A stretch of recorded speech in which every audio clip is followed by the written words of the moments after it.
Hey everybody, this is Rydo and we're back to another live stream of Shadowverse. Today is Wednesday, November 4th.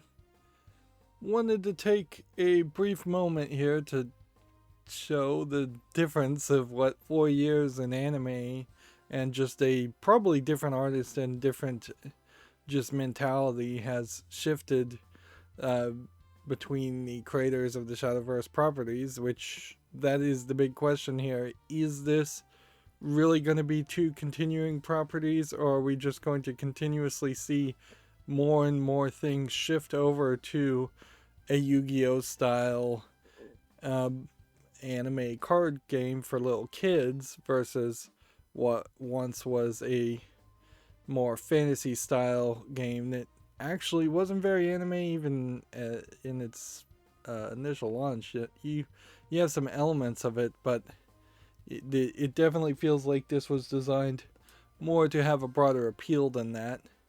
You don't have this a one-to-one comparison here, um, in the sense that there must be some other gameplay style because there's 369 characters excluding this big robot, and there's only 8 characters as far as hero classes in the original Shadowverse.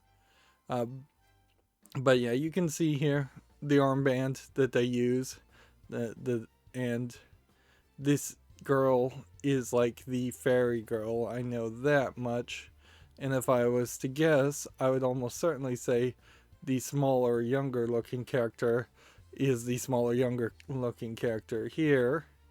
And then who's to know what's the deal with Watermelon? But if Watermelon Head here, but if I were to guess, his robe and necklaces kind of imply he might be a Havencraft player. But then it gets really difficult because, like, if you were to say, well, this character is this character because they have both have purple hair and white streaks. All right, that might make sense. And then if you follow the same logic, then this character and this character might be Portalcraft players. Sure. This character could be the Swordcraft player. Sure. I wouldn't be surprised if he actually is a Bloodcraft player, but then they try to get away from Bloodcraft completely. There is some weirdness though with the idea of just introducing even another character in Shadowverse as a card game, because it barely succeeds even with having 8 hero classes, and each of the hero classes really don't have enough going on with them. You can build 2 concept decks really in rotation, and that's about it. And like most collectible card games, you are probably just going to end up. Oops, yeah, I was having network trouble and trying to stream and play and get the arena games to work, and didn't succeed very well in that. So let's see if I want to get rid of anything here.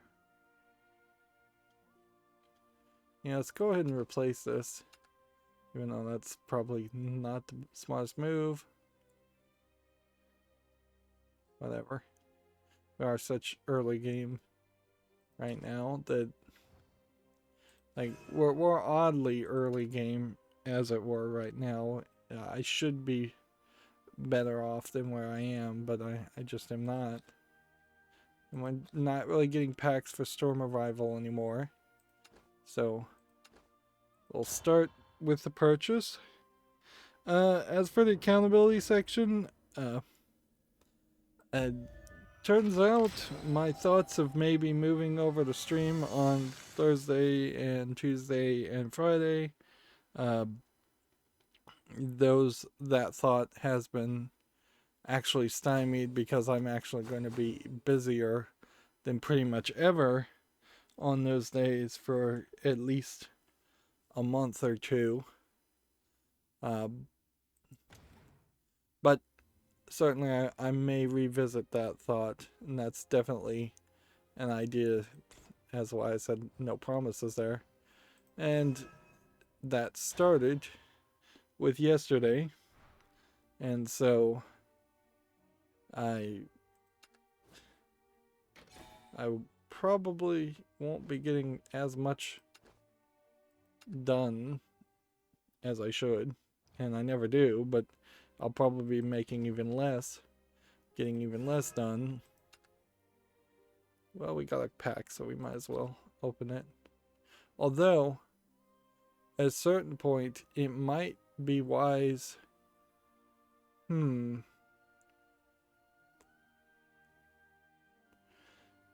Yeah. I think it's actually wise to sit on these packs for until we have 30 of them, which we probably won't even get to that point for the mid expansion that happens. So yeah, I'll have to think about that, but I'm gonna sit on that one for now. Let's see, if I was gonna enter this, it would cost me money because I don't have any Grand Prix tickets, which I don't feel like you were ever really given Grand Prix tickets in the first place. So there's, let's see, Swordcraft first and foremost, and then Runecraft and Dragoncraft. And just, you know what, unranked matches in rotation. Do we have a Dragoncraft? Yeah, we have a discard deck and another Dragoncraft deck. Yeah, so not really getting a lot of work done. I did work on my server some more and continuously trying to work on it. Inherently using Docker and Docker Compose to set up Nextcloud causes a lot of situations where you will almost certainly mess up some settings. I find that's probably the case with Nextcloud in general, and you probably need to be able to figure out how to back up like everything on Nextcloud after it's just immediately set up, and then make one of the third-party apps or the recommended featured apps installed, see if that works, make a backup if it does work, and then start the server up again, install the next app, because there's always some app that causes some kind of problem, and I'm just running into that causing issues on top of the sandbox nature of Darkheart causing issues, in the sense that I want to use a like web page caching service that's recommended so that it's just more robust a setup. I imagine if you just installed Nextcloud using SQLite and it had only one user, you probably could get it done fairly easily and not run into any problems. But once you start to try to use Postgres SQL instead of MySQL or Maria database, whichever one is the one you actually can install easier. But once you start using Postgres, seems like the support's a little less developed on that. Once you try to use the Redux caching server that acts kind of as a man in the middle software, that adds issues. I'm also trying to use the Windows LDAP user logins, and that way there could be synchronized users across at least 2 different servers. But I'm not sure that actually is going to work with Docker either, because every time I try to set it up, it's running into problems. But I think that's also, again, part of the problem. A lot of it comes down to a bodged, convoluted system that you have to use to just try and get the IP address.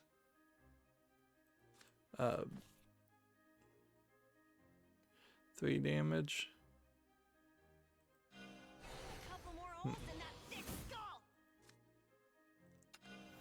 That was totally wrong.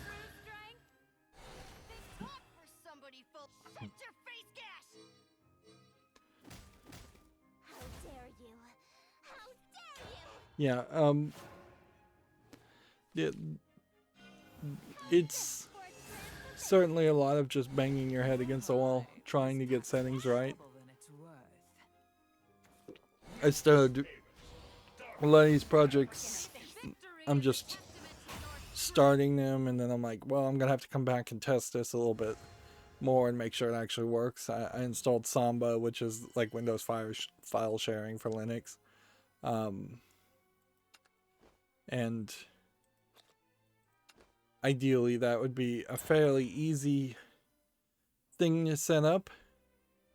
Like, a lot of work is being put at the forefront here to potentially have a backup that is less than 100 megabytes or so that you could then take to another computer if the first one broke, and then type in one docker compose command to then have it automate and continue where it was. Whereas the old way of doing things is that I would have my Debian server and I'd install everything to the unsandboxed version of the Debian server, and then I'd spend a week alone working on one program, and then those settings and those files and everything around that idea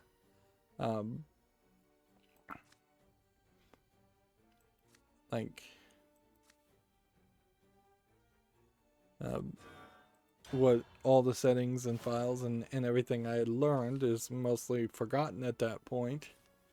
And so the reproduction and the documentation on that was just not very good, or non-existent actually.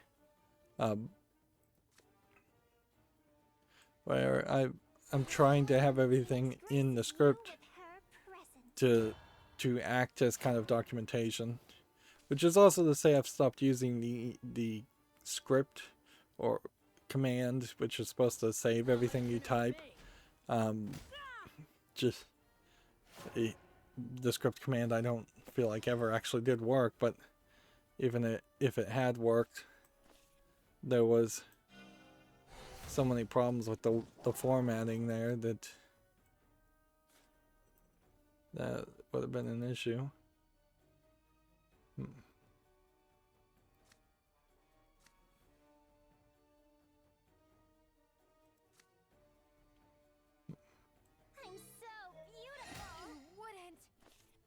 Do I want to discard a card? Nope. Yeah, the two things you want to set up on the Windows file sharing is just to make sure it scans all the files for viruses. When it's moved over to a server, that's a great time to scan the files anyways, and that it supports Windows file history, which is to say it takes the snapshot feature of a ZFS array and takes those backups and just converts all the name formatting and everything to make it look like it's a more standard Windows file history file. There is also something weird about how my snapshots are being made on the array. It seems not to be set up to make any weekly or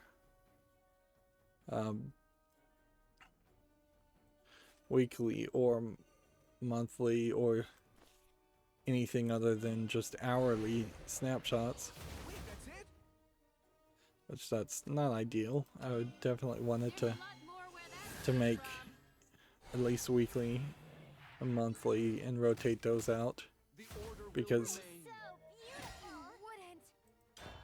there's lots of scenarios where a mistake was made and then 4 or 5 hourly snapshots all have that mistake just repeated, and you might have to go back to something a week earlier, a month earlier, or even a year earlier if it just takes forever to realize that somebody changed a file.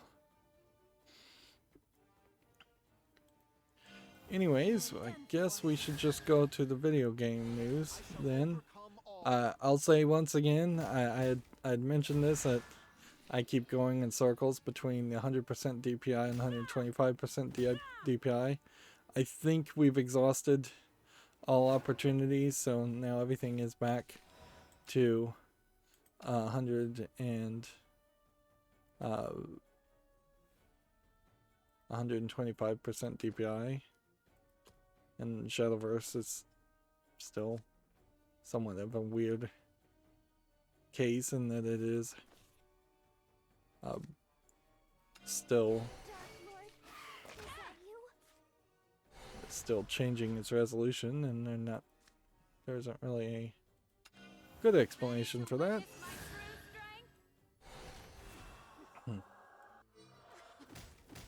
Hit that.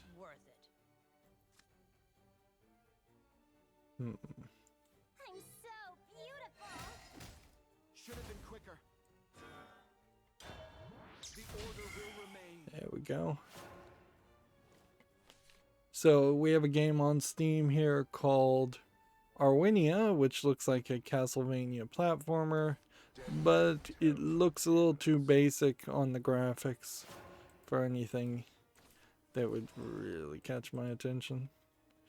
It's $14.99 English full audio. That's quite a lot to ask.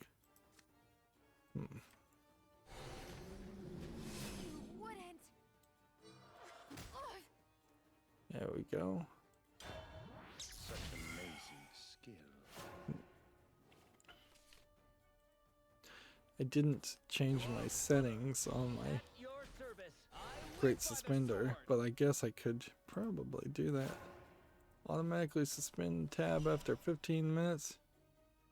Wow. Well, the next highest setting would be 30 minutes. That does... I'm not sure I even need the Great Suspender as a plugin anymore. I'm not sure it actually ever worked so much anyways.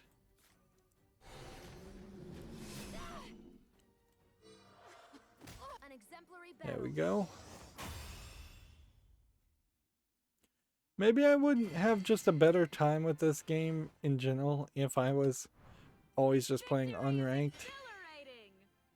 I think there are some daily quests and matches that are more around the idea of you have to play ranked, but maybe I'm wrong about that too, or maybe it just doesn't matter at the end of the day. We should play again, play the exact same deck, the exact same way. Here we have a game on Steam called Kelly Pot, which seems to be a hack and slash player versus player game, maybe with some monster and bullet hell elements, so maybe a boss rush element. It's being rated very positively. It's already on my following list. $11.99, English, Chinese, and Japanese. It feels a little roguelike. They're calling it an action roguelike. At a certain point, I guess you either put a game like this on the wish list because it follows all the rules, or you don't. June 29th, translation wasn't finished.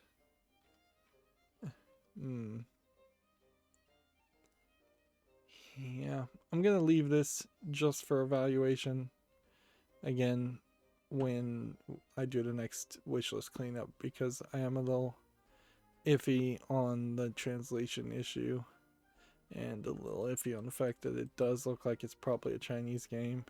It's just presented that way.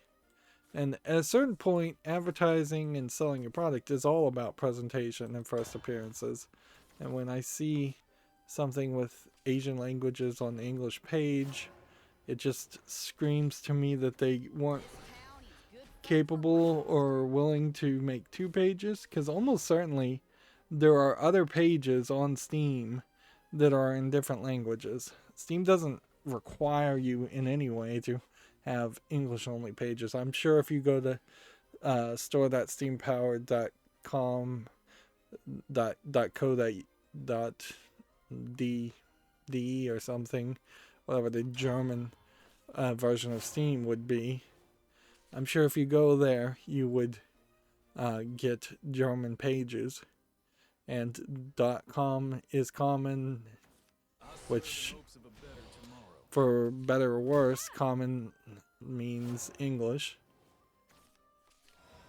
as the arguably second most used language behind Chinese, but arguably also Chinese. It has so many dialects, it's difficult to really say it's all the same language.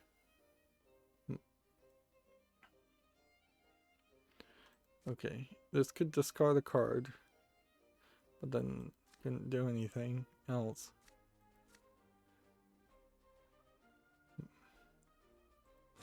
So I just have to leave everything.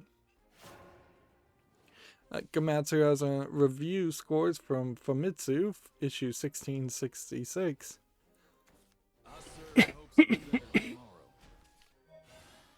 Here we have Bakugan Champions of Vestoria at 28 out of 40. Kingdom Hearts Melody of Memories for PS4, Xbox One, and Switch, 34 out of 40, so that was decent. Mad Father for the Switch, 29 out of 40, not that great. Pifori Episodo, 32 out of 40, pretty okay. Sakuna of Rice and Rune, 33 out of 40. They Bleed Pixels, 28 out of 40. That feels like that was a really old game, but maybe it just came out on the Switch. And then Watch Dogs Legion, apparently really well received at 36 out of 40. Important to remember that only like 4 or 5 games have ever gotten a perfect score from Famitsu of 40 out of 40. And since it has 4 reviewers giving their scores for every game, it's highly less likely that all 4 of those Japanese people would give perfect marks to anything. So Watch Dogs Legion is getting received a lot better than what I had heard from Giant Mom, because they were kind of burned out on it. And their argument didn't seem particularly off the mark from how I would feel also, in the sense that there's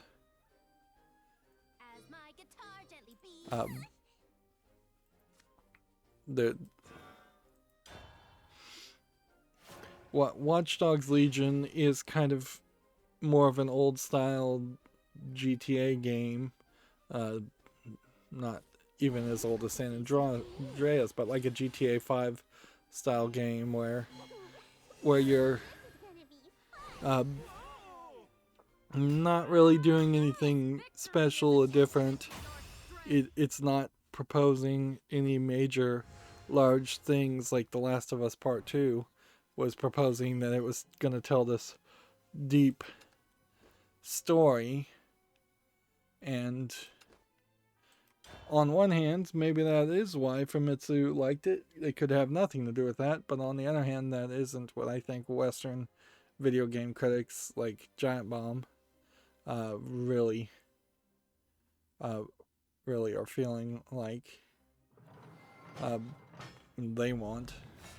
So we may see a growing case of Western video game critics just generically saying, well, this is just an average game. This is a boring game. This isn't going for any kind of outreaching message, any kind of progressive pushing SJW type message, frankly, is what they want. And we've seen that before, where you have the latest Far Cry game come out, and it seems like it was a perfectly fine average game, and it got raked over the coals by critics for not coming out directly and saying, well, all middle American citizens are just forest-dwelling, Bible-thumping cultists.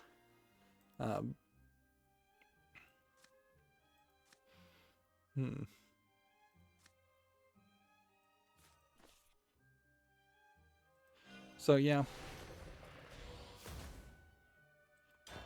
I wouldn't be surprised if you see a decent amount of sales for Watchdog Legion, just because there isn't a lot of competition, but also because it is just good dumb fun.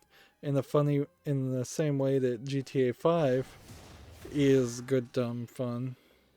Like there was a story in the most recent GTA games, but they weren't overarching commentaries on anything.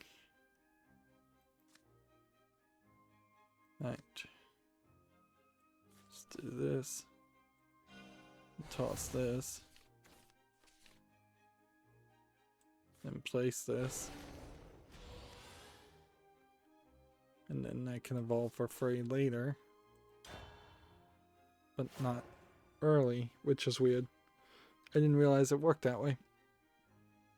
Yeah, if I really think about it, a new Grand Theft Auto almost certainly would be under a lot of pressure to have some kind of like police brutality in the United States message, a Black Lives Matter message.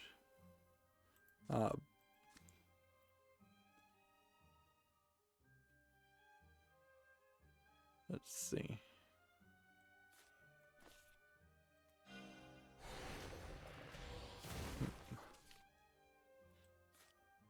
Yeah. I really don't see any way that you would get around that idea at all. Like, there would just be major messaging you would want to have happen. And I'm sure that's in part what they wanted with Watch Dogs Legions, is even though Watch Dogs Legion is set in the UK, they wanted the UK to be this kind of direct and obvious allegory of what the US could be, or what a lot of people think the US is. Which ironically, I would almost argue that the story as I've heard it, since I haven't played Watch Dogs Legion, does actually fit fairly easily into the idea of what the UK could become. What a drag. There's a lot more where that came from. And I guess that there is also an idea that needs to be considered, where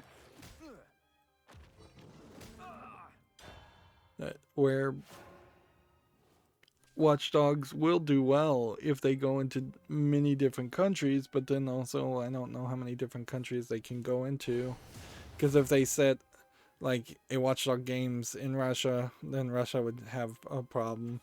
If they set it in China, China would have a problem. They should probably set it in Australia. Turns out Australia just reinforced or introduced into the law, particularly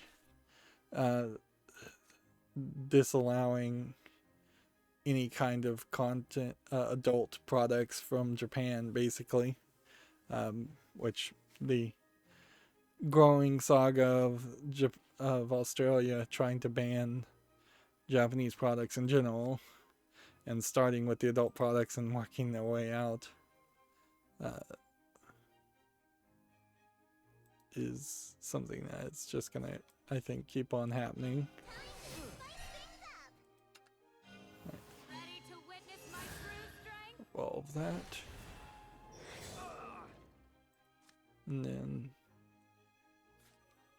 The resplendent phoenix graces you with her presence. there we go.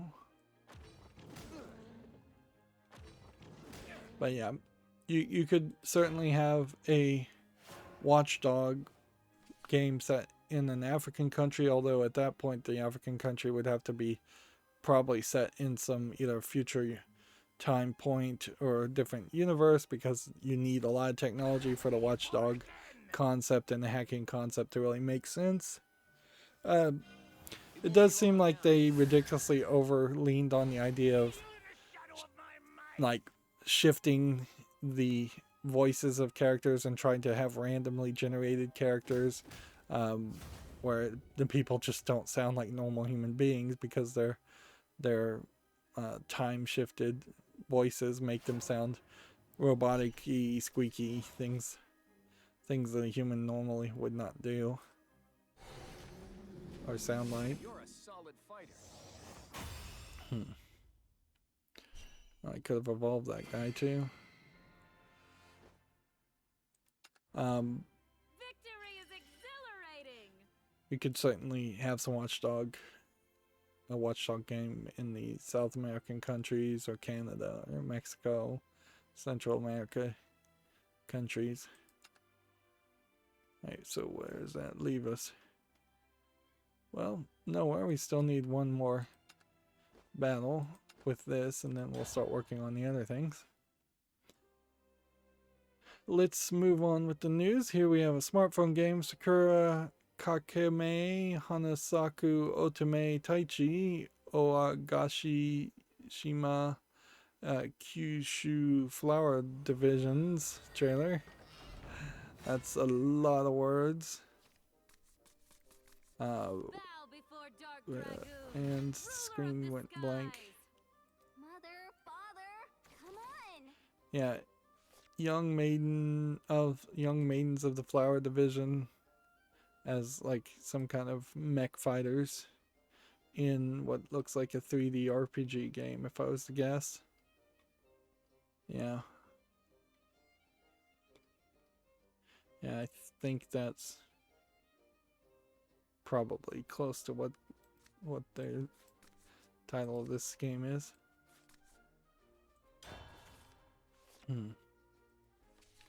Suppose it is worth mentioning that the Genshin Impact just without any warning raised the prices of some of the in-game currency gems,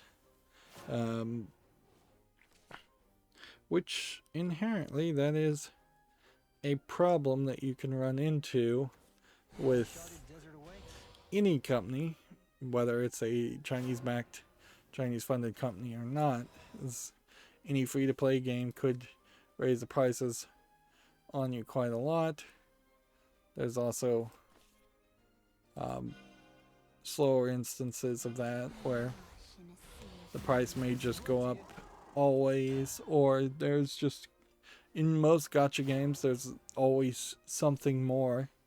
My favorite game, Destiny Child, it's every month charging, potentially you could spend $400 or $500 easily on packages to get resources that you honestly don't need, but they are a thing that people almost certainly do buy.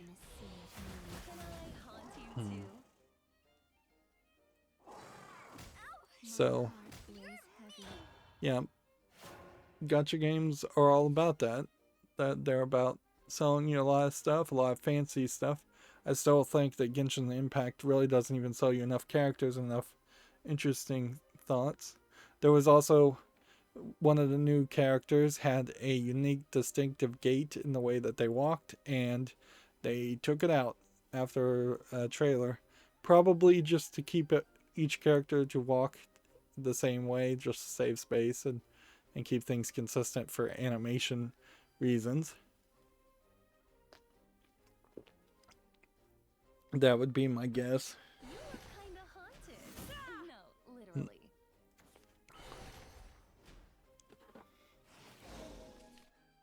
This was a little surprising when I saw this. Gamatsu has this article, Borderlands 2, not 3 DLC.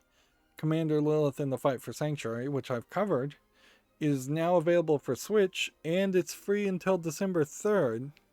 So I guess if you have Borderlands on Borderlands Legendary Collection or Borderlands The Handsome Collection on Switch, you get that DLC for free, which does kind of tell you also that DLC was not installed by default in those collections when it probably should have been. So yeah, the whole thing actually falls apart as an idea. Let's see, do I want to play that?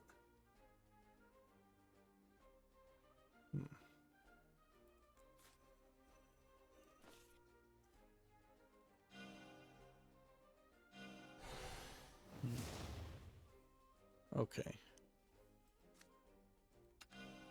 There's a lot more where that came from. My heart 1, is heavy.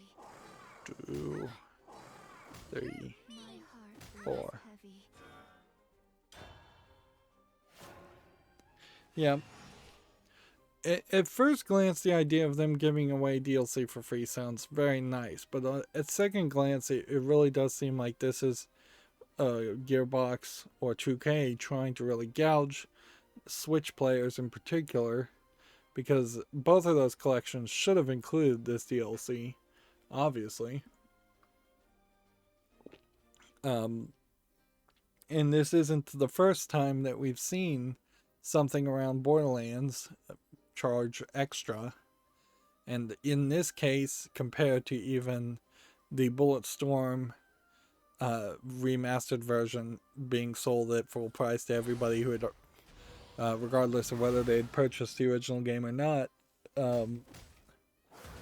they made the argument that that was a third-party game they were just publishing. There's really no argument here for Borderlands 2 because Gearbox and Borderlands are as much a first-party title as Gearbox has. So it does seem greedy.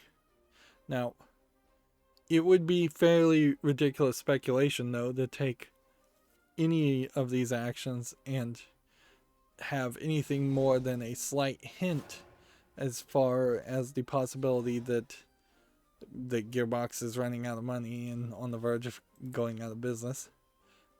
If that were the case, that there was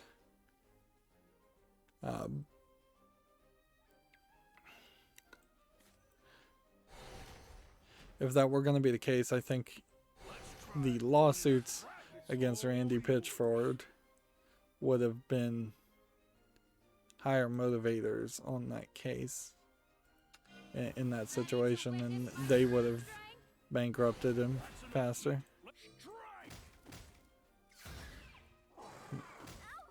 My heart weighs heavy. Here we have a game on Steam called Choices That Matter, and then The Sun went out, which seems to be a completely text-based game.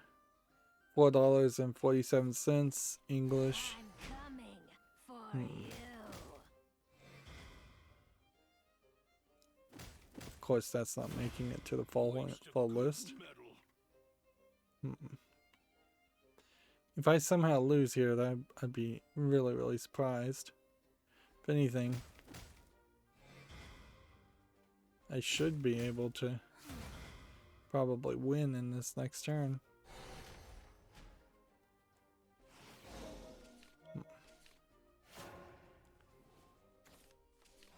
Because if I play this,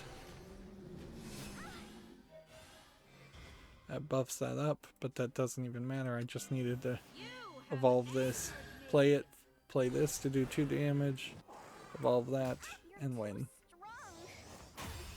Tick Raptor has an article here for Jean Wan Sword 7 Tao boss guide. I've never heard of this at all as a game. It does kind of look like a Dark Souls type game. Clearly this is just cross advertising, and it does certainly also go to show that TechRaptor is probably running out of legitimate articles to run. Okay, so we got this animated card, which is a just animated version of Dragon Oracle, which I almost certainly already had 3 copies of. It does tell us though that this main character of the anime is a dragon craft player, which I find that a little surprising. I also felt like once I had gotten one of those animated cards done, they would have given me another quest to do something different. But alright. So let's see if we can get a sword craft. And I guess if we get all the daily quests done, there might be some time to play single player. I don't really don't have anything else to do. At that point I can just play ranked. There was an announcement pretty much that Sony is not really investing in VR for the PlayStation 5. So the new Sony camera, I believe, is not going to work with the PlayStation VR headset as it exists now. So you would literally have to have 2 separate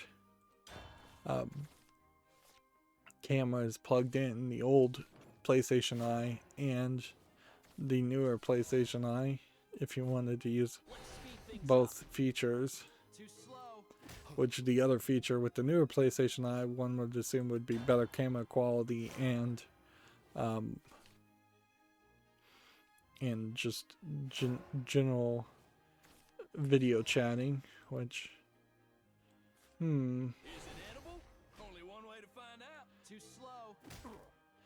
yeah, you almost would have thought that had the PlayStation Eye and the camera, or the Kinect even, one or the other, had either one of those really succeeded very well during this whole pandemic, you would have almost certainly had a significant portion of kids who could have just taken their cameras from their PlayStation Eye camera. In particular, I think it's USB. The Kinect, not so much. So maybe Kinect wouldn't have been a legitimate option.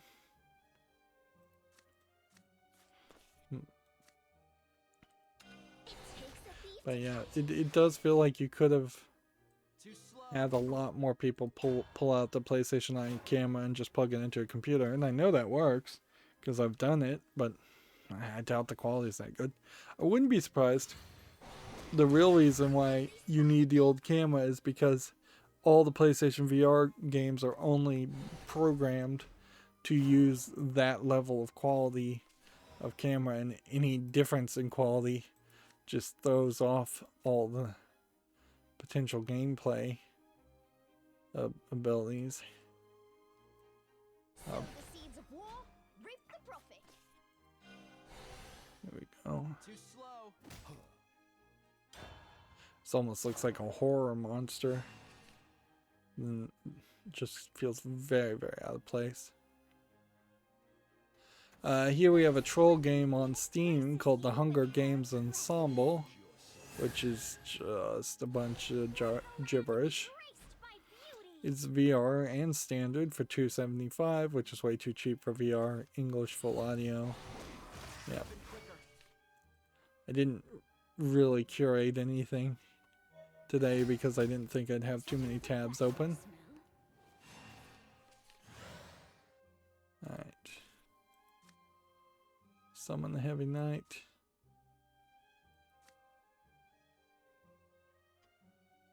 My allies, my friends. Lovely day for a fight. Let's see if we can do this. You are done for.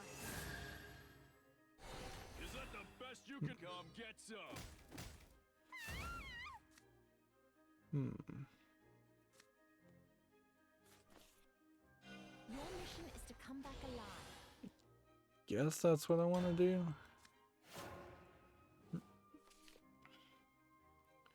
Gamma Sutra has a article here, a job listing for Volition as a narrative designer in Champaign, Illinois.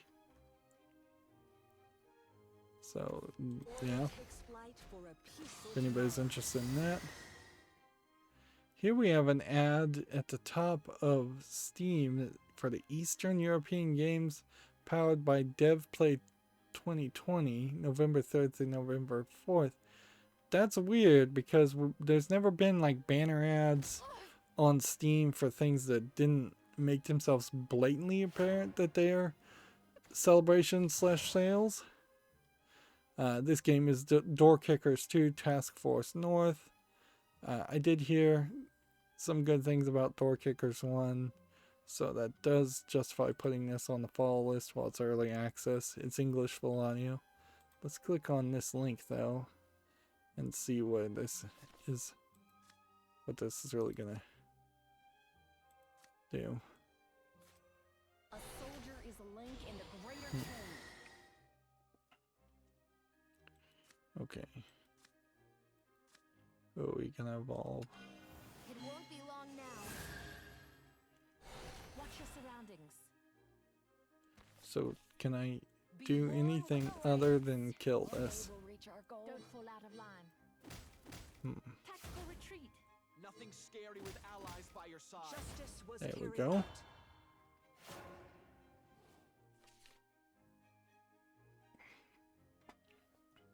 So here we have Eastern European Games powered by DevPlay. And here we have Gibeus, a Cthulhu adventure. That's a fairly old game from August 7th, 2019. It's on my... it's not that old. This one's from 2015. And it's on the wishlist also. Underrail, didn't make it to the wishlist. Move or Die. Is there any games here that I really think might need some better consideration? Monster Prom 1 at $3.71 is probably the best deal you would get anytime soon if you ever wanted to play Monster Prom. That's the big if on a game like that though. I don't think I've seen this one because it's coming soon. Yeah, there's a decent amount of coming soon. Let's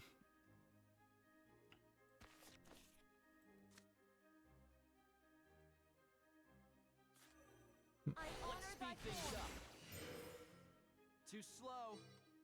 Let's do that. A worthless endeavor. Too slow. I wonder. We've only got like a week or two before Black Friday happens. And if we're going to have celebrations like this, I wonder if there just is no real Black Friday in development for Steam. There probably would be something, of course, but because I imagine some of these contracts must have been done years ago.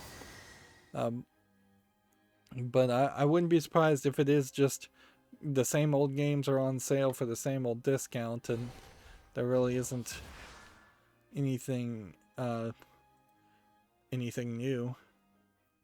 And yeah, I'll definitely have to think about how much I want to spend. I may have... It's not like I really need a lot of games, and not like I'm getting around to playing games as fast. So give me 3 play points back.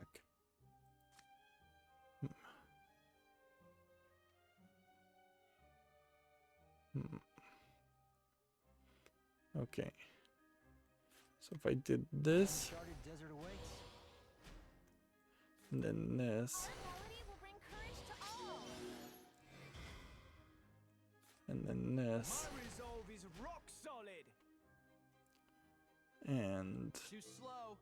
that's about all I can do. Next, we have a game on Steam here called Void of Heroes, which it looks like it's a free-to-play first-person shooter. Probably player versus player. Yeah, English and Spanish. Nothing there that would catch my eye. Let's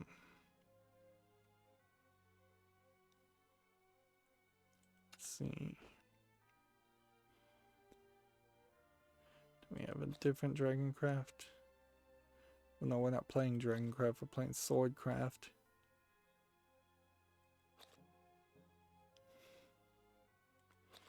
And that means we're stuck with that until we spend the extra time to build a deck. Which I may have to do.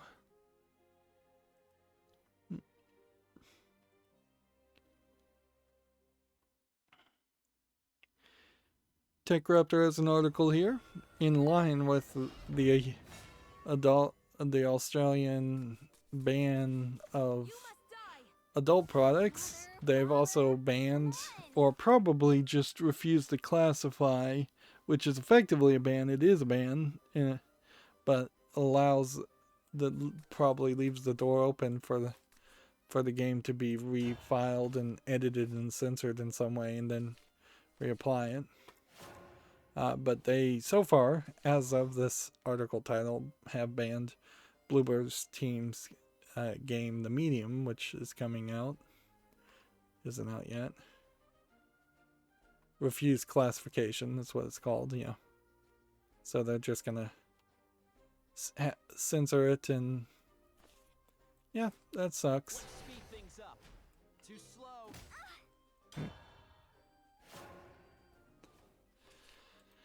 Yeah, I would say Australian citizens need to sort out their politicians, but I'm not sure that the citizens aren't fairly representing a large percentage of Australian population. So you just never know. But the people I see that are Australian on YouTube, which maybe inherently being YouTube puts you more towards the liberal side than a conservative side, seem to hate these bans and think they're ridiculous. My allies, my friends. Lovely day for a fight. No one gets past me. This is our way out. Too slow. And that. Moving on, Gamma Sutra has an article here. The LEGO Group helps a builder's journey developer Lightbrick go independent.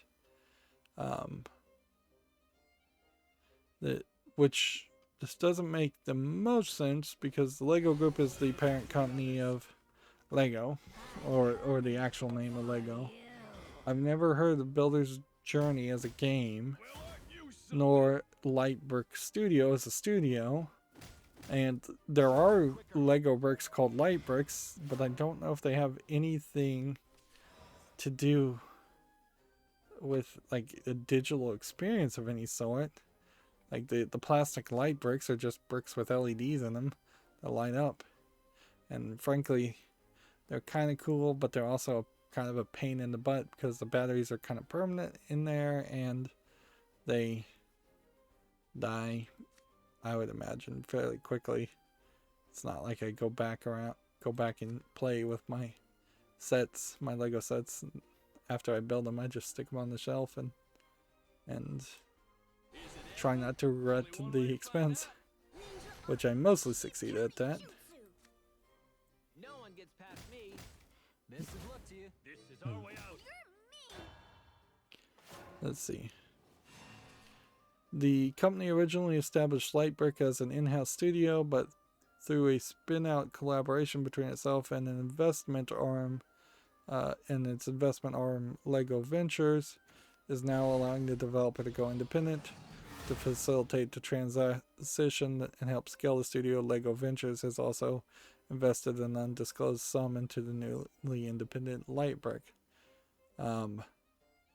Lightbrick founders Karsten Lund and Mads Pram intend to use the opportunity to explore new digital play spaces with the Lego idea. That means working on an array of video game projects with various partners to continue to create unique and fun digital play experiences. So almost certainly they made some cell phone Lego game that I don't recognize. That would be my guess.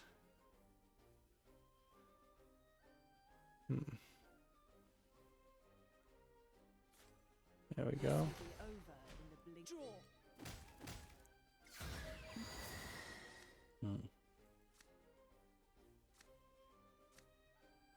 Let's go ahead and evolve here. Rally, comrades! This is our way out. Attack there.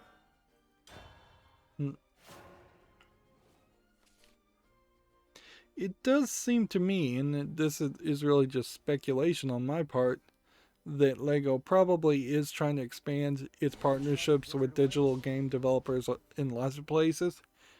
They don't want TT Games to be the only developer of LEGO games, and in all fairness, that is going to be better for the consumers in the long run too, because a lot of those the TT game LEGO games are just never really as polished as you would like them to be. Even if you aren't having major bugs in them like I was having on my old computer, you still run into a lot of issues of just the game not really feeling as well as it should. What does this do? This could do probably more, so doing this.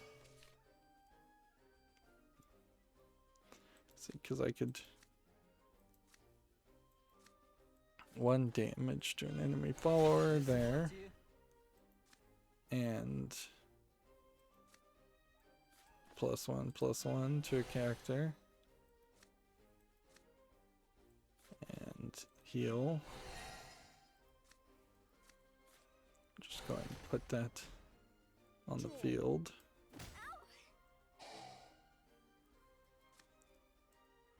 Go ahead and evolve. Won't be long now.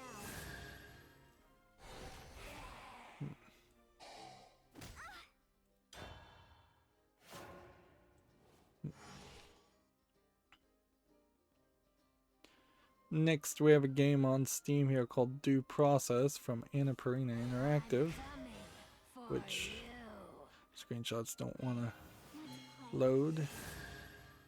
English full audio, online PvP, so even if it was a game that was impressive, it's an online only game. I don't think it's particularly that impressive either. Kind of feels like it's a modern attempt at something like SWAT, which there probably should be something like SWAT. I don't know if that game doesn't just then at that point boil down to something like the most recent, I forget the name of the series game.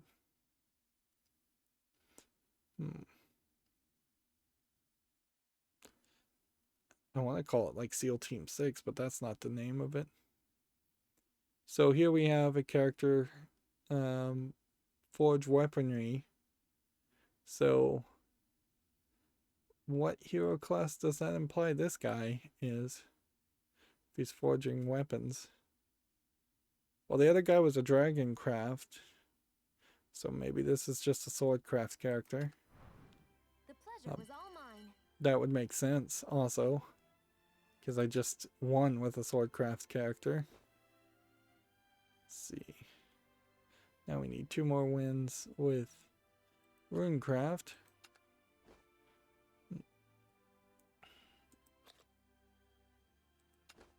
Well, since I can't remember the name of the game I'm trying to reference, I think I'll have to just abandon that sentence and move on. So, TechRaptor has an article here. Friday the 13th dedicated servers are shutting down this month. The Friday the 13th game, unfortunately, really was a scam from the word go. And it is this weird example of a Kickstarter game that got so popular and so funded that they had to kind of rush to to actually make a product that even somewhat resembled what people were hoping for and what people were really funding for.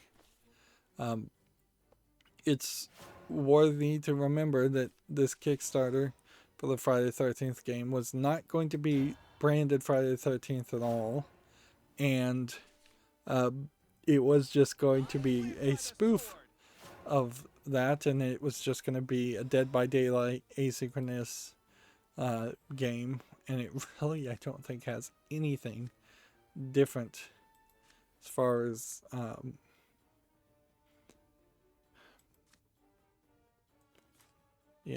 don't think it has anything different in its gameplay style or anything. In fact, it even in its finalized form, in which they were given the rights by the creator of Friday the 13th, the rights to like Jason Voorhees, but apparently he didn't completely own the rights, and they didn't pay a lawyer to get the contracts to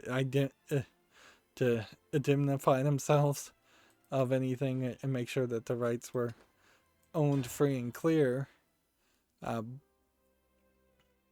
Adam Sessler, notably, I think, was used as a promoter and paid as a promoter to promote Friday the 13th when it was coming out, even though he'd been kind of working in a video game adjacent business after being the editor-in-chief at Revision 3, and now it makes that cronyistic corruption argument against him even worse. And this really is just an example of a small bit of corruption compared to much larger examples of corruption in the video game world. But it's going to make it even worse if he comes back and they have him working at the new X-Play, if that new X-Play is even coming back. There's been literally no new news or no teasing, and that Twitter has just gone completely silent. So I wouldn't be surprised if that was just a complete ploy by Blair Herter, who also, I haven't seen him tweeting anything at all either, like from his personal Twitter. So I don't know if he just was told to mute or block everybody, or maybe I got blocked for some other reason. I don't even post anything, but whatever. Except for automated things he wouldn't have even seen. But yeah, I haven't seen anything from X-Play new. I haven't seen anything from Blair Herter new. I still suspect that X-Play was more of the return of X-Play was more of a thought than an actual plan. But I'd love to be proven wrong. I would have also loved to been proven wrong about Friday the 13th, but the game just never looked like it was going to be anything more than what it was.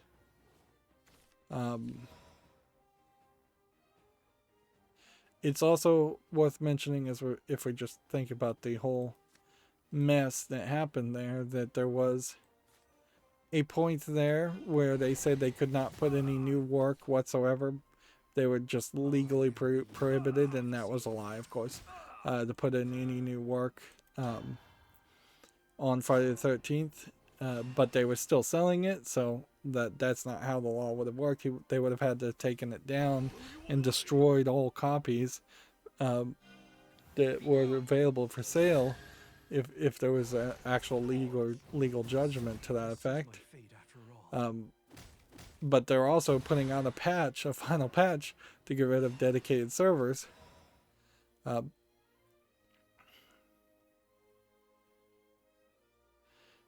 They will be keeping up the database servers online. That means it's still possible for players to enjoy peer-to-peer matches. The increased drop rates for XP, CP, and tapes. I don't even know what CP is. put in place at the start of the pandemic will permanently remain in going forward. And they're still trying to sell the game for $19.99. A game that you almost never would have been able to play because it just requires a lot of people to be available and on the server. The Friday the 13th game was very consistently bad at its networking, and it's just not enough there. Even if you had gotten all of the horror people, if there was a Freddy Krueger and Jason Voorhees and Pinhead and just every single horror person from every single movie, it still wouldn't be an interesting enough game. There's a big difference from like the Saw games where you're experiencing something that is like a bad version of a bad Saw movie, and just playing a game that is somewhat visually similar to a horror movie. Video games really ignore the timing and pacing elements of horror because you just can't really control that. So there is this decent chance that you will have a very short game, and a short horror movie doesn't make any sense. Alright, well, summon 5 snowmen. Then evolve one. This match is mine. Ooh, this is real scarf weather. You like the Hit cold? this. And Have a sip. hit this. And we'll go ahead and hit this.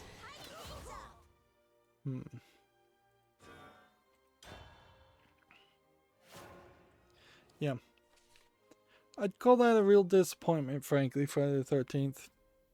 It's a shame, but also I'm not a huge fan of the Friday the 13th movies. I don't think I've sat through any of them. So I don't know what you can really do with a series like that.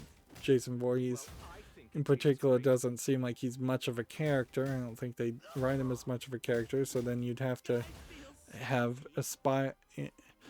created some interesting characters in the survivors, and I don't think that happens either. Let's do this.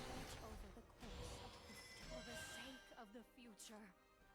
And let's go ahead and guess do this. I feel slushy. Of the future. Okay.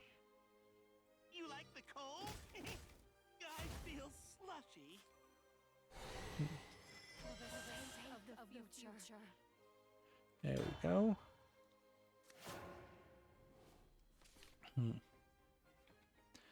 Next, we have a game on Steam called Hassel 1977, which looks like it is a GTA 1 or 2 type clone.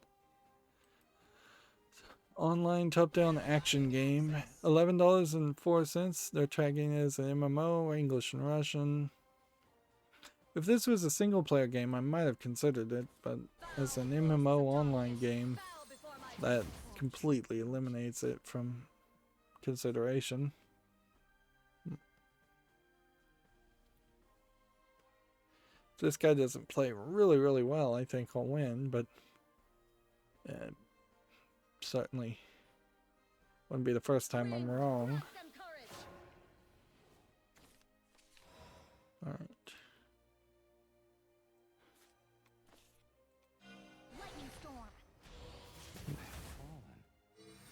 One, 2, 3, 4. You're a solid fighter. Next, we have a game on Steam here called ABH, which looks like it's a horror game. Run around, find collectibles. Not really seeing anything here that makes me think this isn't just a low effort horror asset flip. It's $5.99 in English only. And here we have the one of the purple haired girls, and she is stopping like a giant golem, which golems would be in line with the class I was playing, Runecraft. So, yeah. Now that I have all of those done, I apparently need to win ranked matches to get the card pack. Alright, well, let's see, what have we got? An achievement here, level 55. We didn't also go over to the cards and liquefy anything, so we should go ahead and do that.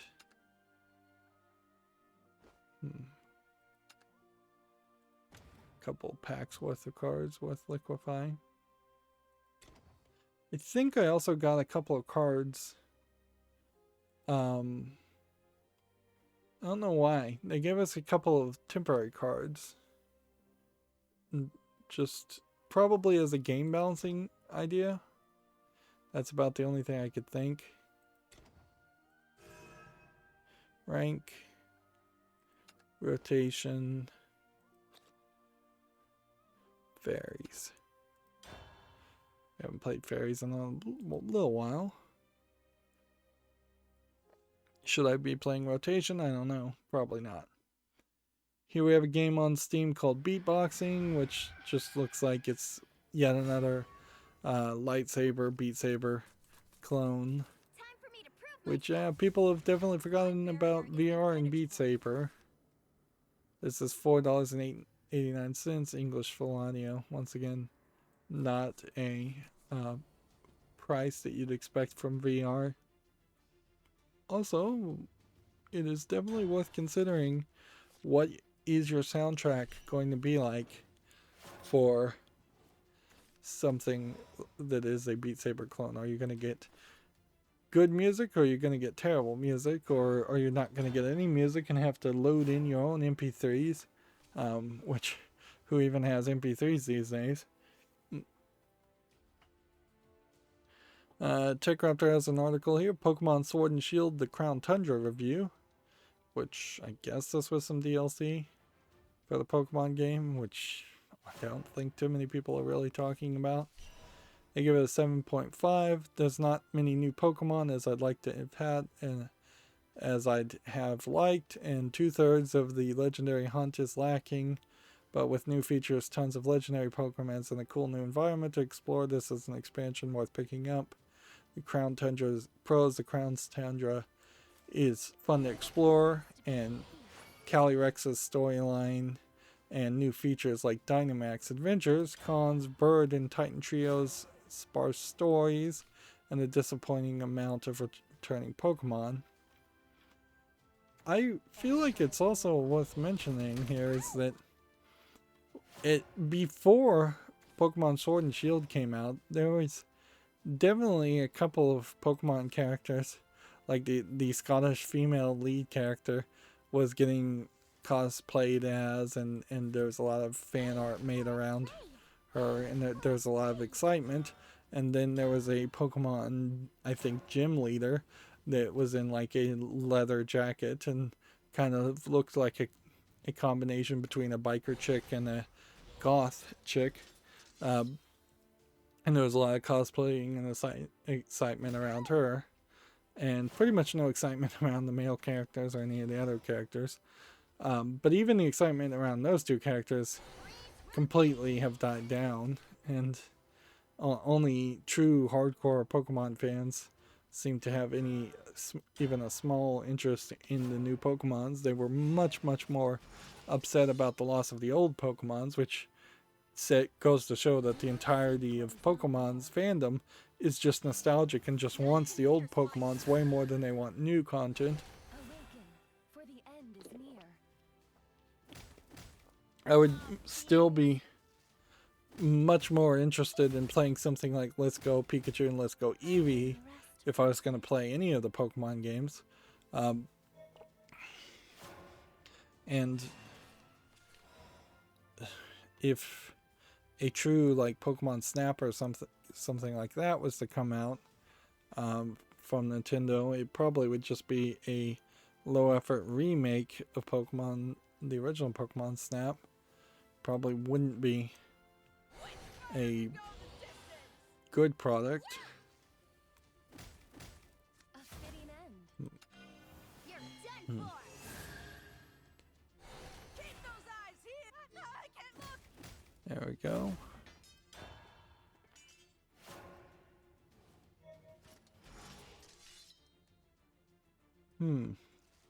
Next we have a game on Steam here called the Spellforce 3 Fallen God, which looks like a real-time strategy game where you're mostly controlling what looks like giant trolls. Those wings have fallen. Command the trolls and lead them on an epic journey. Interesting idea of basically controlling trolls. I wonder if the entirety of the Spellforce series works around that. So THQ Nordic Online, account required, third-party EULA, English and German full audio. I guess this is being published by THQ Nordic. I want to check Spellforce 3 in general. This came out in 2017, and I guess if I was going to play anything, I should consider that. So I'm going to put that on the fall list. And then what I'd like to do is find out if there's an argument for playing like Spellforce 1 Platinum Edition. This looks like it is a pretty old game in comparison. That would be a hard decision to make. Oops, I need to come over here and play.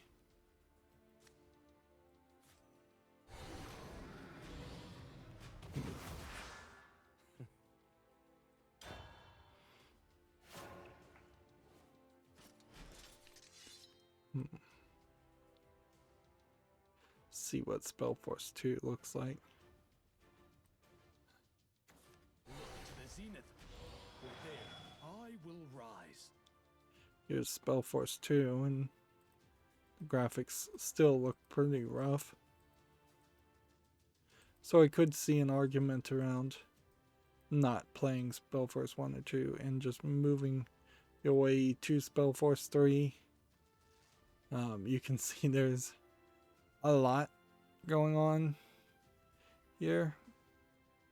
It's not unheard of for an RPG game though to have like 2 separate DLC expansions, but when you look at the price here, you're talking $50 plus another $25 plus another $22.49, so you're talking almost $100 there for a half RPG, half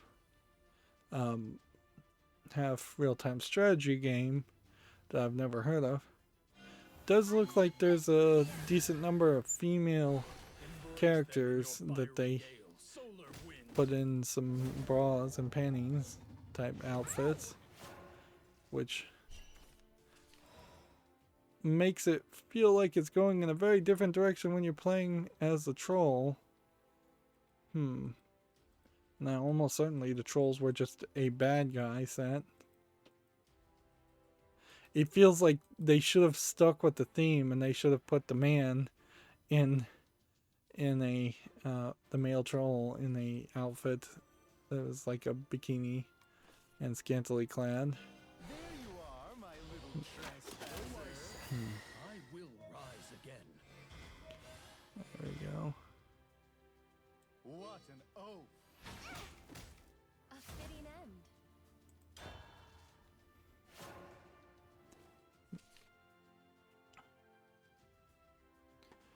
end. The game, The Medium, is on Steam. It's not out yet, but it's coming out fairly soon. $44.99 English full audio. We haven't seen anybody with any early access to this, so this could be a shorter or less interesting game than it's been teased as. If anything, I do have to kind of applaud in the fact that they haven't spent a lot of effort here to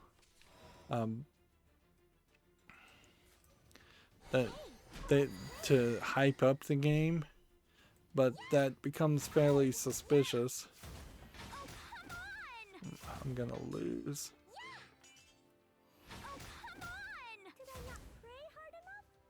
Hmm.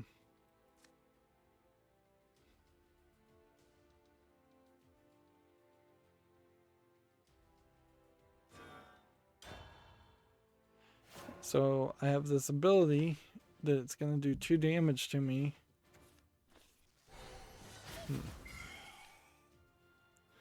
Whoa, you're strong.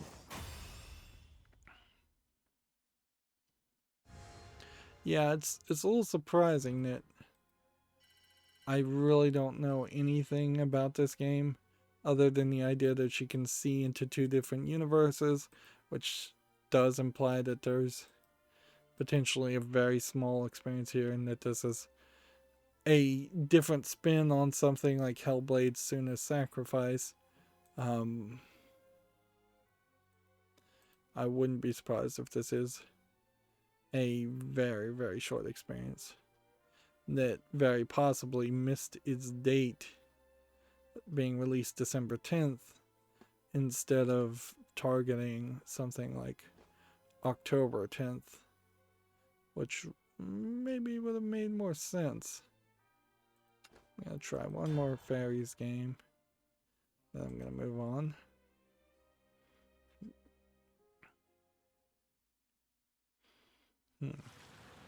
Gamma Sutra has an article here. Guild Wars 2 has are pausing their Steam plans to focus on expansion development. It was due out for Steam later this year, but the developer ArenaNet says that those plans are on hold. In brief, development update announced to pause its effort to bring it to Steam in the interest of doubling down on development of the game's next expansion and the conclusion of its current Living World story arc. Which I can't really disagree with that as a plan. As much as I am a Steam gamer and want all my games on Steam, I would not ever think it was the right move for a game developer to stop developing the games and new content for just porting old content. Particularly if they can just make a somewhat reasonable promise that they are in fact going to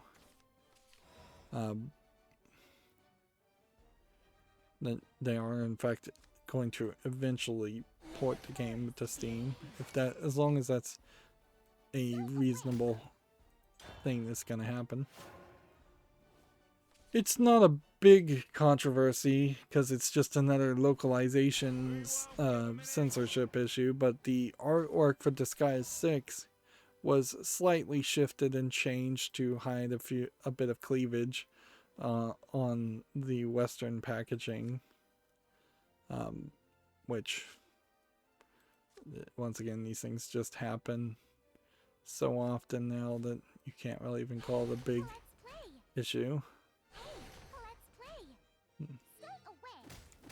There you go. Do that. Help me, fairy. And that.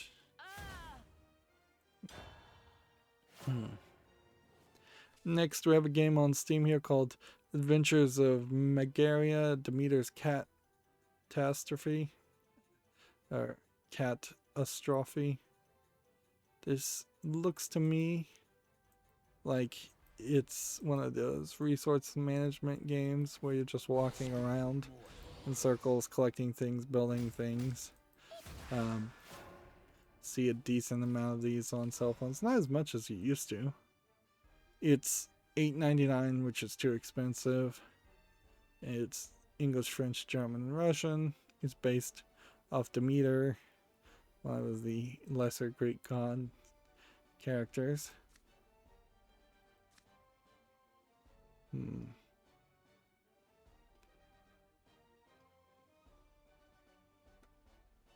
Okay, let's see if we do this. It might be dry, but it's home. And then that. And that. I can see the beginning of the end here, and we've only been going an hour and 25 minutes, but that's actually fine. Like, come to think of it, I have bookshelves to build, so getting a little bit of time to do that would be actually appreciated. TechRaptor has an article here. A Tale of Dread X Collection 3 is being reviewed. I think this is just the third collection of these small Game Jam games being sold. And they all came out like within weeks of each other. At a certain level, I guess I have to applaud the fact that they didn't just try to flood Steam with each game individually. We certainly have seen other people do that. By making it a collection, you potentially increase the value of the product and the branding on that product, which at the core, that is what you're trying to develop here, is the idea that Dread X is this anthology series of Game Jam games that maybe at someday may even become a little bit better quality games to get people to buy the original games. Bundling certainly does work in a lot of cases. That's why you see TV, internet service providers, phone providers always do it. Well, this game I'm looking at right now is not tagged as having sexual content, but I would swear it should be. Each fairy in your hand? Well, that would be no fairies. I'll take care of them. Didn't go well. You're done for. The fairy's sharp eyes. My blade. Well, oddly, we have a game here on Steam called Cyberhive, which looks like it's a strategy game in space where you get into a lot of conflicts, although it seems like the conflicts are just kind of like a missile defense thing. And then you have several anime style pre-bought characters.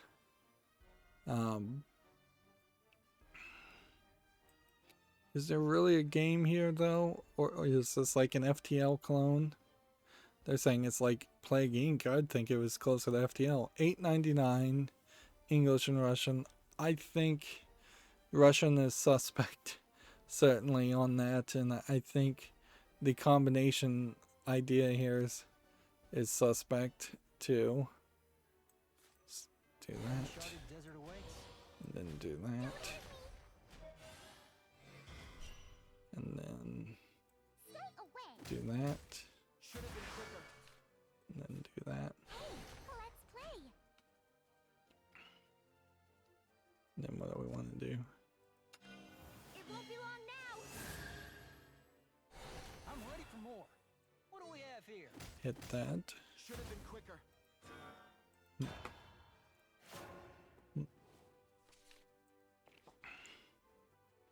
Yeah. Let's see. Oh, your soul shall There's no time for you slugs. Ow! This is a weirdly drawn game. Here we have a game called Fateful End True Case Files. And it's like very soft, very angular. Maybe Chinese, maybe Korean. Looks like a visual novel. They're calling it a point and click game, so it might have a bit more of an adventure experience to it. But yeah, feels kind of badly animated. I don't think I like this as an art style. It's $8.49. It's English and German. I think I'm gonna pass. You wouldn't like there's something here. You've got all these Chinese names of characters, Tang Lao, and then it's only English and German. And then yeah, that makes no sense. All right.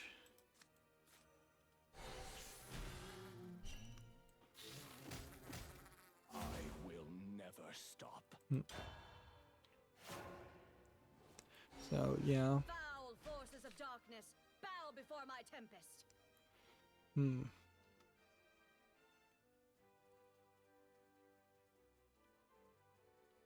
Let's see. Next we have a game on Steam called Marble Age Remastered, which looks like it's a city simulator. $8.99. English, Russian, German, Chinese, and Turkish. Nothing interesting enough there.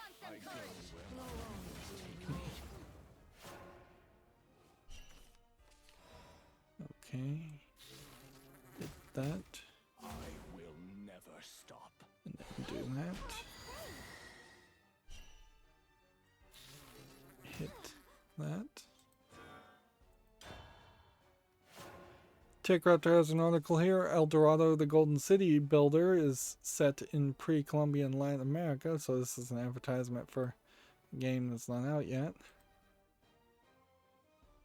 Which,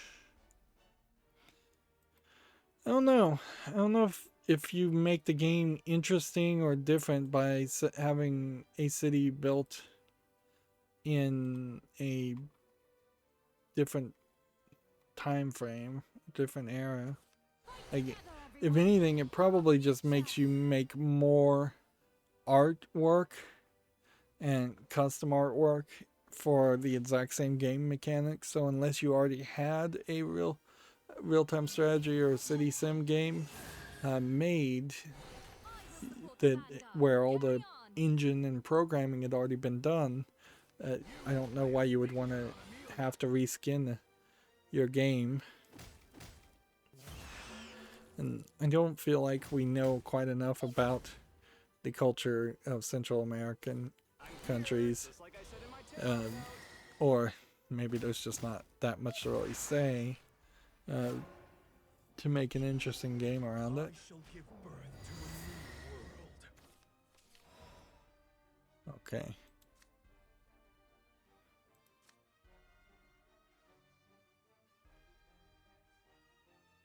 No, that would do one amulet in play.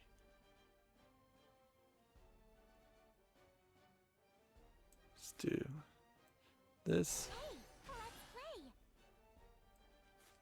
And then this.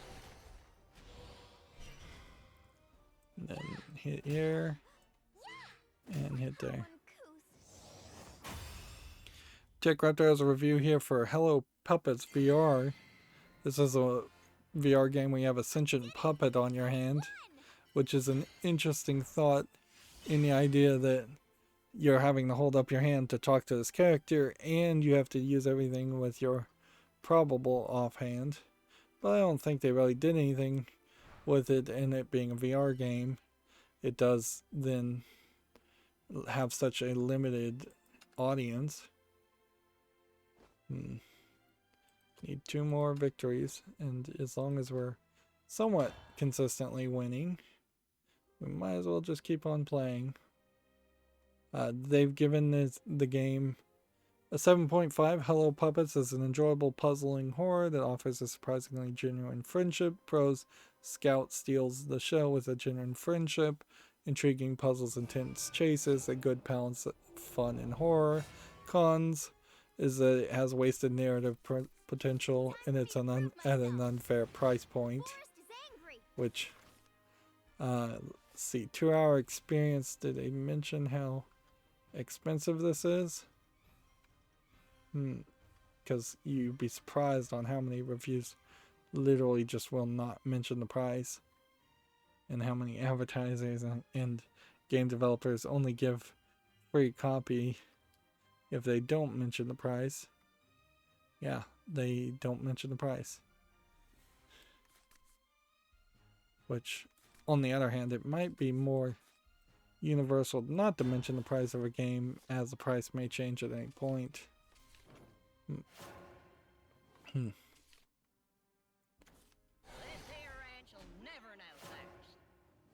And you could certainly, instead of saying unfair price point, you could simply just say too short of an experience.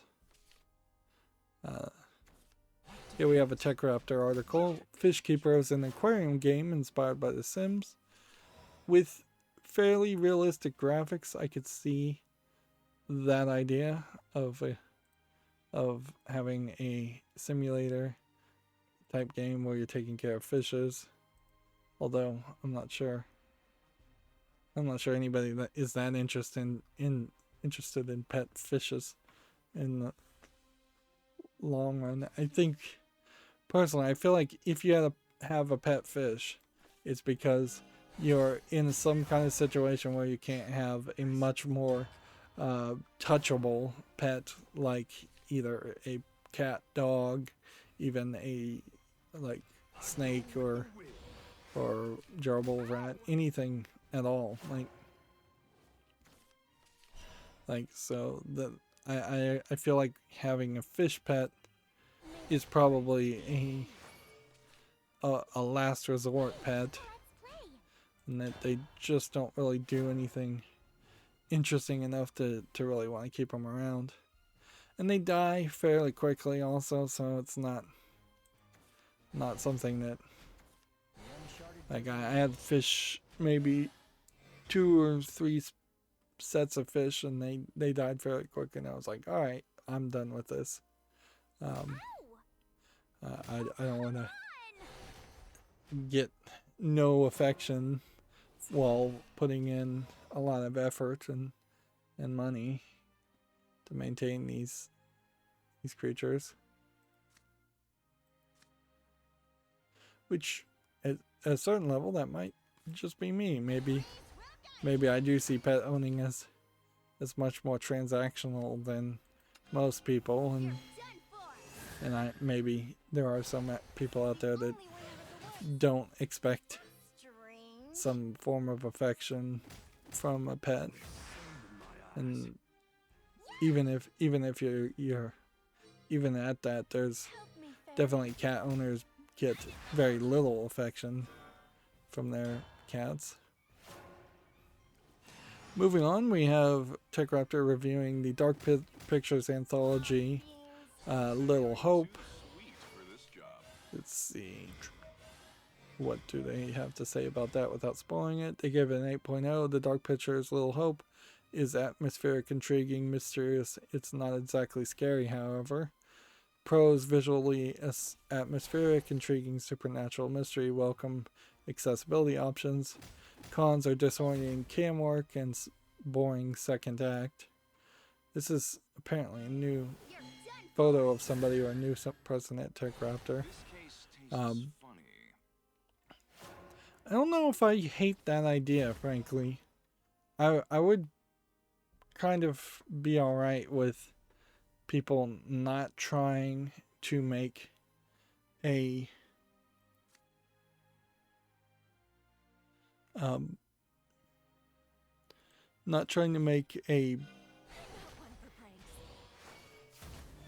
horror game that's scary, and instead just making a game that in general is intriguing in a atmospheric kind of spooky world. But I think that also does come directly in line with the fact that games don't scare me in the first place, so story writing and atmosphere are much more important to me. and may not be as important to other people. Here we have a TechRaptor article, and unfortunately we're going through a bunch of TechRaptor articles back to back. A Gwent draft mode is being added alongside the third season of Journey. Unfortunately, I just don't think Gwent ever caught on fast enough. If they were releasing Gwent today and it had all the features it had now, and they did a little bit of a better job as far as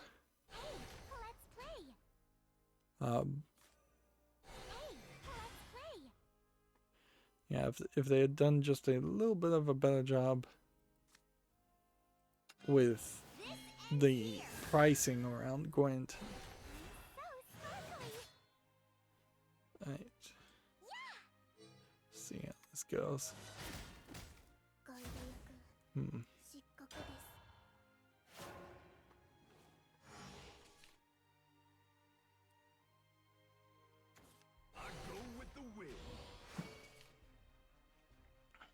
TechRaptor has an article here. A Switch emulator Yuzu has added then removed online service, which indefinitely. It won't be long now. I'm ready for more. I thought the Switch emulator here in particular was an emulator that they were using for like China. But apparently not, so I'm not even sure. I believe that the emulator online service ever actually worked, or if this wasn't just a kind of blatant attempt to drum up attention, because I certainly hadn't heard of Yuzu until this point. There is no escape from the apocalypse to come. Okay. The attack there, that just does one. Or if I do this, that does two. If I do that, that does two. Then attack that.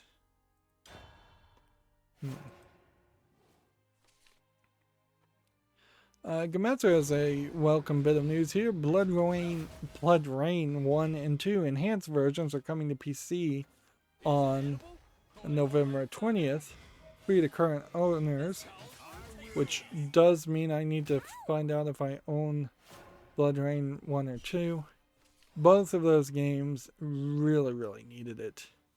I imagine, though, you're going to be slightly disappointed if you're expecting a completely brand new remake of the Blood Rain 1 and 2 game series. And since they're not making any money here, there's questions certainly as far as whether there'd be a Blood Rain 3. There definitely could have been one, but you would have thought they would have announced it or released it around Halloween. So unless this is being announced for next year, that's kind of questionable too.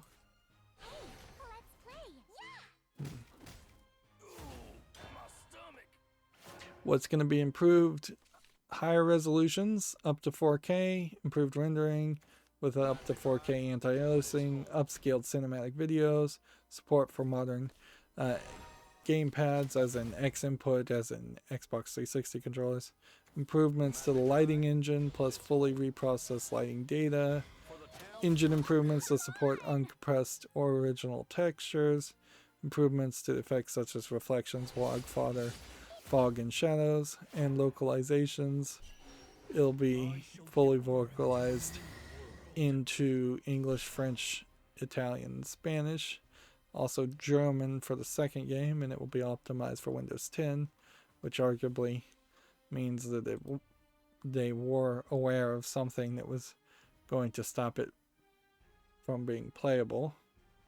So if we can look at this artwork and say, get a general idea of what it looks like. Yeah. It does look like it is improved somewhat, but not much. Like, don't be completely tricked by the images on the cover. Let's see. That's about the best image we're gonna get, isn't it? Let's see. That's her thing, is that she jumps up on people and sucks the blood out of them, and like it's been said before, there's just some deeply psychosexual elements to vampires, and always have been. So, man, this guy's gonna just do 4 damage and I'm gonna lose.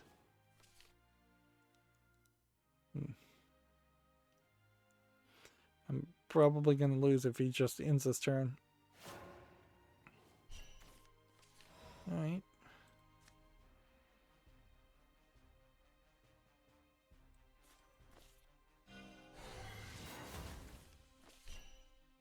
Is there anything I can do?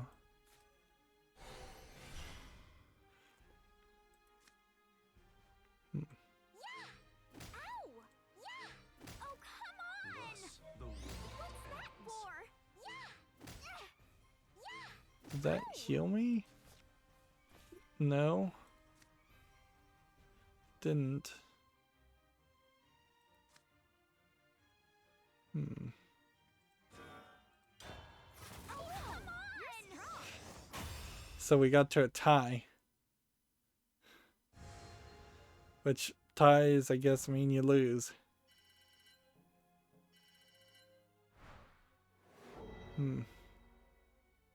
Well, that stinks.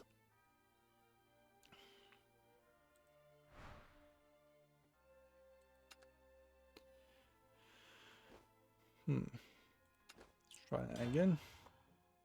Yeah, there's some problems with the Blood Rain series, in the sense that you have like a blood meter that you have to constantly refill as kind of a stamina meter, and that you're running and sometimes gunning, I believe.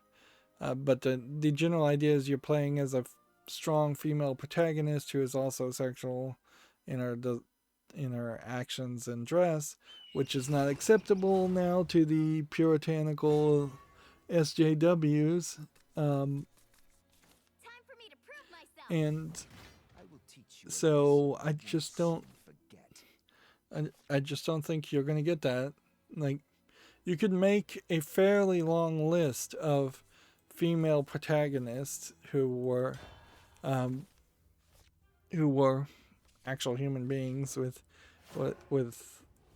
actual sexuality to their personalities, that just really aren't going to ever come back in the way or that they used to be, or in any way at all. And Blood Rain would be on that list. Lara Croft, she had to get fairly toned down. And you could make a new Blood Rain outfit that wasn't so skin tight, and probably not that many people would complain. Any new game at all, most people I think would be happy with. This is from Ziggurat, not from THQ Nordic, which is kind of a good thing, because we've really not seen THQ Nordic do anything great with the companies they've acquired so far. Let's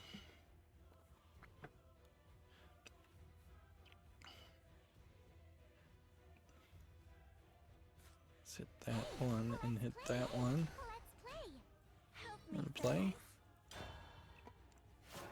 You can kind of see that even from this first outfit, where she's grabbing a possible Nazi and sucking the blood out of him and shooting, they cut down so much of the skin on the cleavage here compared to this, where they've tried to de-emphasize it somewhat with the gem. They've also gone with a black leather dress that potentially is maybe a little less skin showing. You can also see, in this case, you've got one of these comic book poses where they've twisted her spine in such a way. Although, once again, vampire probably could snap her spine back and forth if she wanted to. But they've twisted her so that you can see a significant amount of her behind, while also showing all the cleavage too. Here you have a much more reasonable, just straightforward appearance.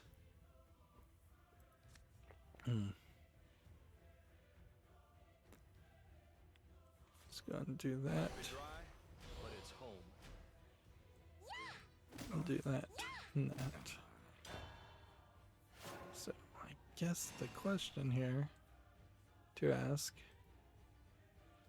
see, that would be about the only game when we get bits of news like that there is at that point. Really, that's the only point that you would really need.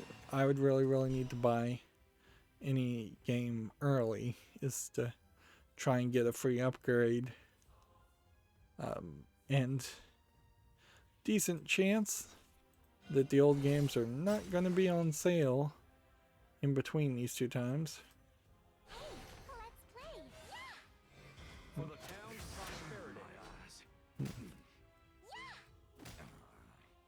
Home sweet home. Does this evolve? You're done for. I'll look after this town for as long as I breathe. Home sweet home. So yeah, here's Blood Rain 2 Terminal Cut, which I guess what you do is you put this on the follow list now, and then here's Blood Rain 1 Terminal Cut. Yeah, it's gonna look fairly empty. It's gonna look fairly empty and fairly old, these games. That's coming out November 20th. Then if we go and look at Blood Rain 1 and Blood Rain 2, I already own it. And I also have Blood Rain Betrayal, which I think probably is worth mentioning too. See, they tried to bring back the Blood Rain series and make it a 2D hack and slash experience. And that is mixed.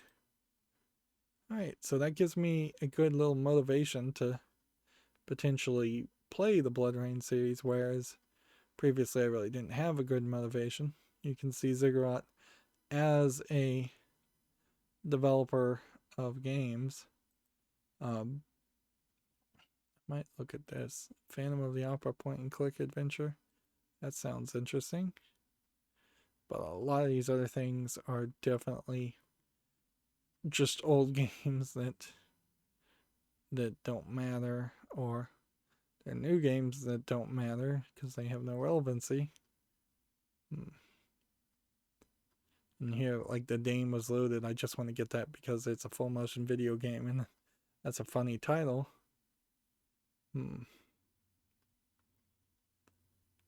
But a lot of hunting games. And honestly, it would be nice if there was a good hunting game out there. Here, this one, The Blood of the Werewolf, looks like it would be interesting, but it's mixed reviewed. But yeah, their oldest game is Blood Rain 1 from 2003. And then they've either been publishing other people's games or just developing pretty uninteresting content.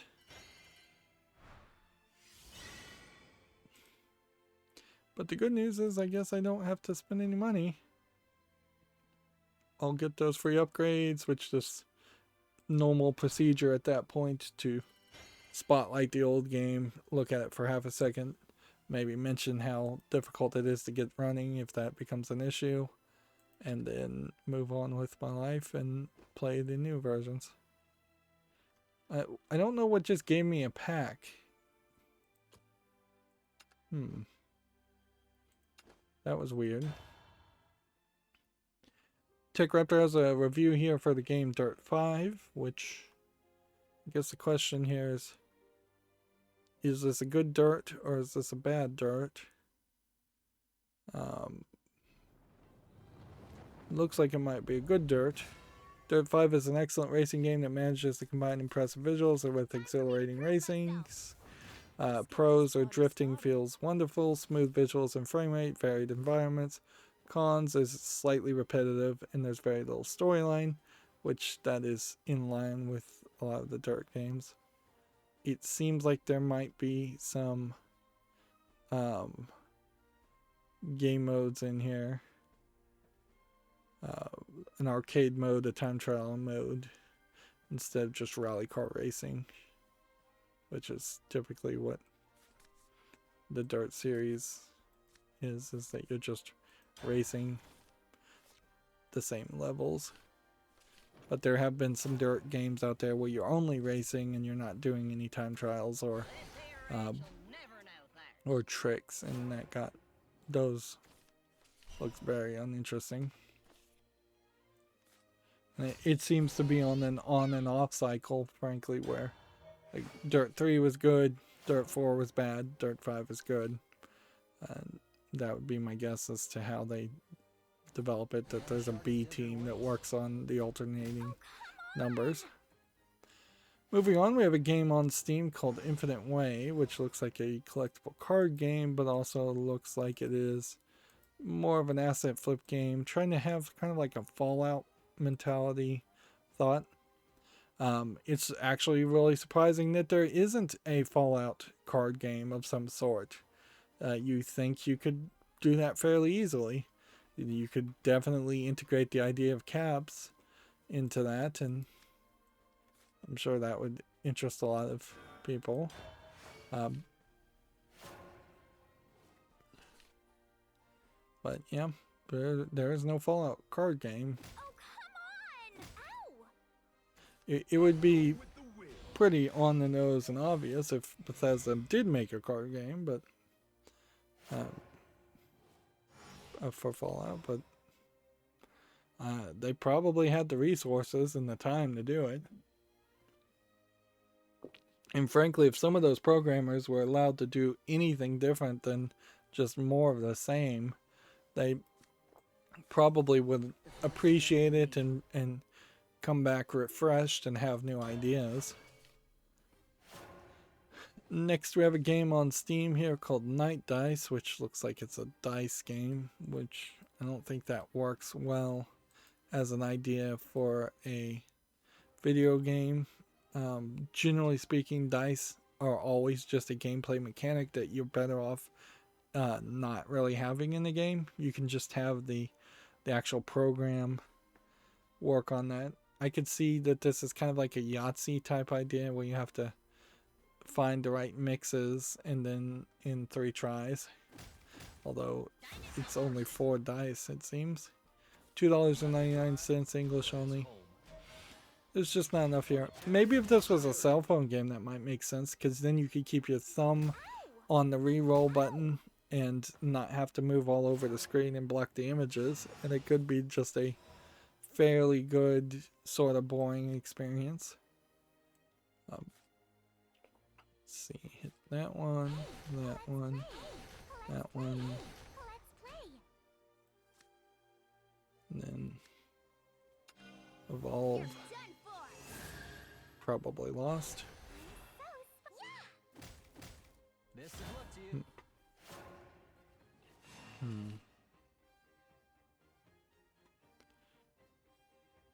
Next, we have a game on Steam here called Car Trader Simulator, which looks like it's just an asset flip game, really.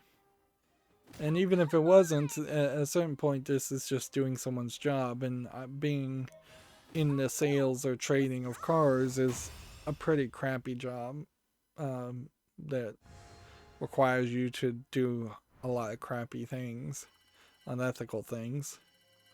So I really wouldn't want to play that.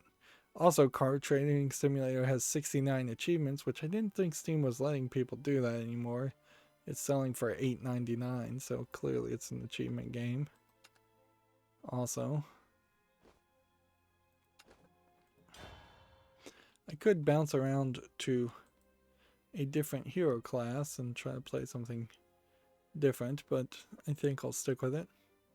Here, Tech Raptor has an article, a little early for the end of the year wrap-up articles, but they've got the biggest controversies of Gen 8, which I think is an interesting way to spread that out, because that does still leave you with the biggest controversies of 2020 being a different list versus this being the entirety of what I guess we're calling Generation 8 of consoles, which I'd have to think about it really as to where the generations broke up there, because I don't think I'd agree with Generation 8. Even if you were to say the NES was somehow a third generation of consoles, after the NES is the Super NES, after the Super NES is the Nintendo 64, after the Nintendo 64 is the GameCube, after the GameCube is the Wii, and after the Wii is the Wii U, and that would be 6. Switch is 7? No, see, it doesn't make sense. You have to throw in some other console as its own separate generation outside of the Nintendo generations. So you could go like NES, Super NES, Nintendo 64, GameCube, Wii, but probably after Nintendo 64 you probably need to jump over to like a PlayStation 1 and then PlayStation 2 and PlayStation 3, and then PlayStation 4's Gen 8. Yeah, but then again you're saying the Nintendo 64 and the PlayStation 1 are completely disconnected, and you're gonna do that with anything you try to do to get to Gen 8. So I'd like them to justify the generation numbers. Anyways, so they have November 23rd, Xbox One game sharing was a big controversy. April 2015 was PT, which it being canceled was a big controversy. I don't think it was a controversy so much that it was released. November 2017 was Battlefront 2 with microtransactions. I feel like there was definitely a lot of other microtransactions conversations that happened, but I imagine they couldn't have the entire list of just like, oh yeah, there was microtransaction controversies in this game, this game, this game. Although, in all fairness, that's exactly what they should have done, is they should have listed microtransactions from this game that first introduced us to the end of the generation and ongoing.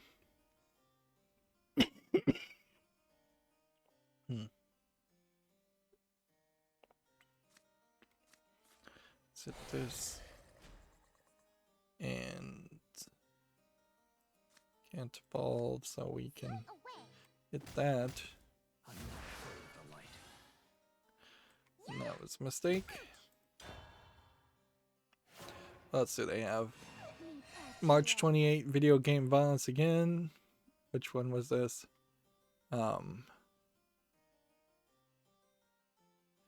Yeah, they actually used the No Russian mission for a shooting almost a decade later.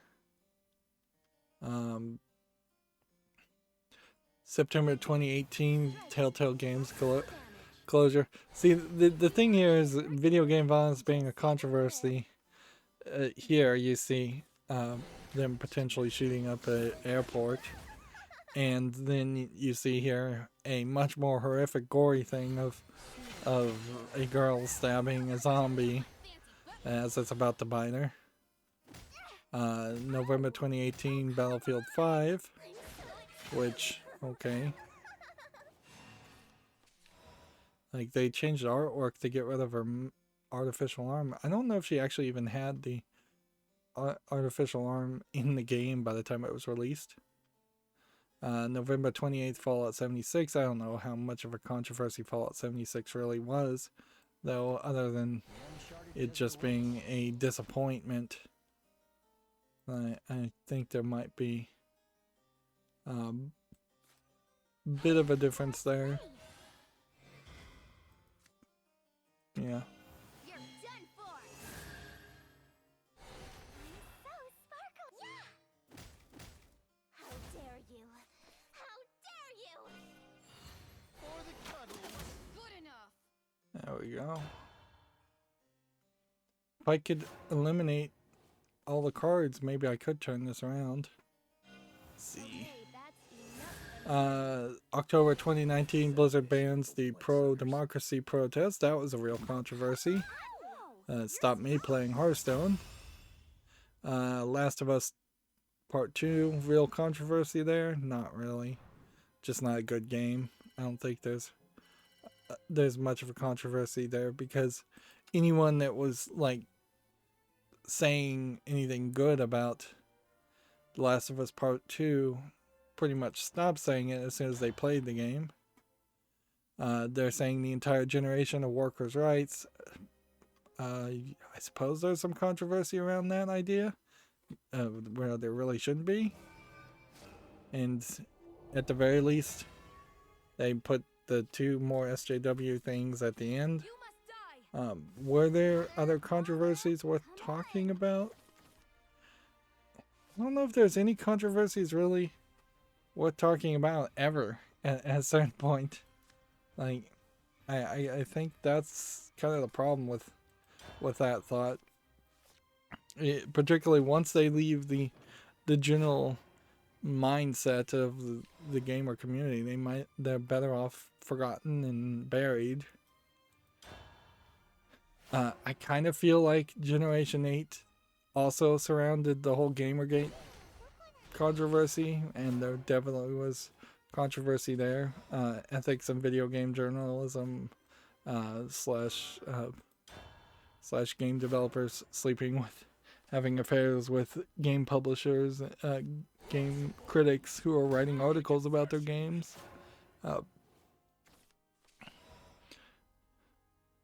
Anita Sarkeesian and her pretty much scam Kickstarters, those happened, and they were very controversial, and they're not getting mentioned.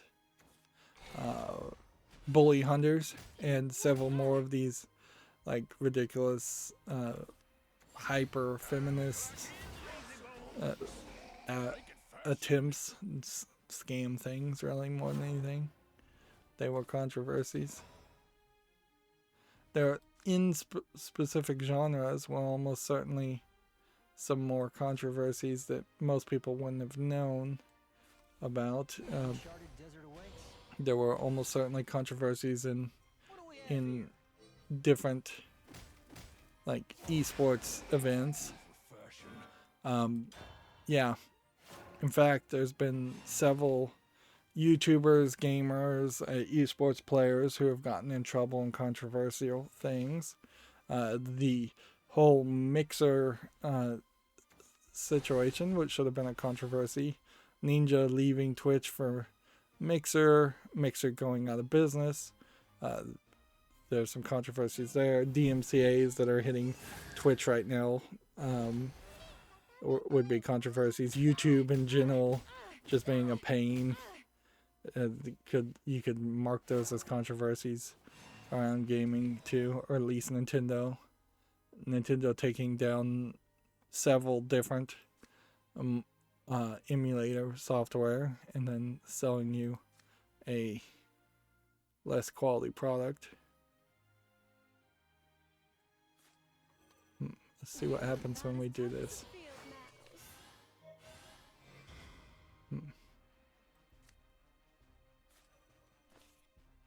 1, 2, and 3. that. Darn it. What do we have here?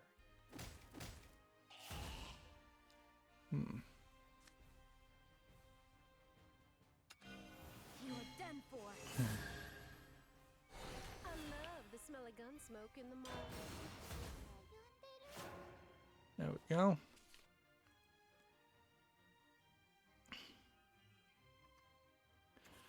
Next, we have a game on Steam. We spent a lot of time on that article called Swords and Sandals, Crusaders Redux, Exemplary battle. which looks like it is just a strategy game, if any of the screenshots want to load. $9.99 English only. I'm gonna play one more game, even though I probably shouldn't, just because I think we're going to potentially have to go through my Twitter account a second time.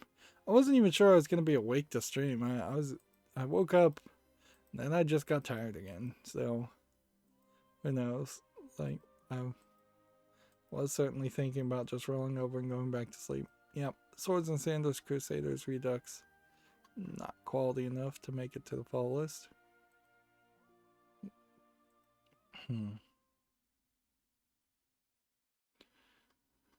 Someone on my Twitter feed was promoting this Kickstarter for a game called Romance Sylvania. And you can see it's a Alucard and vampires and monsters that are going to be in a Castlevania game. And apparently it's already gotten 100,000 in funding.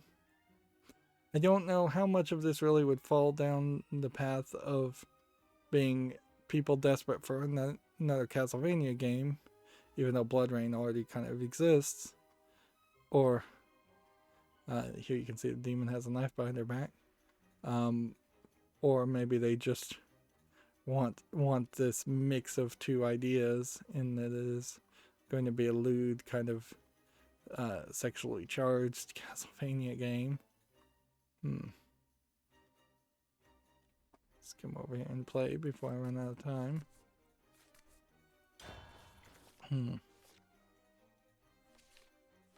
I assume everything on Kickstarter has to be YouTube family friendly.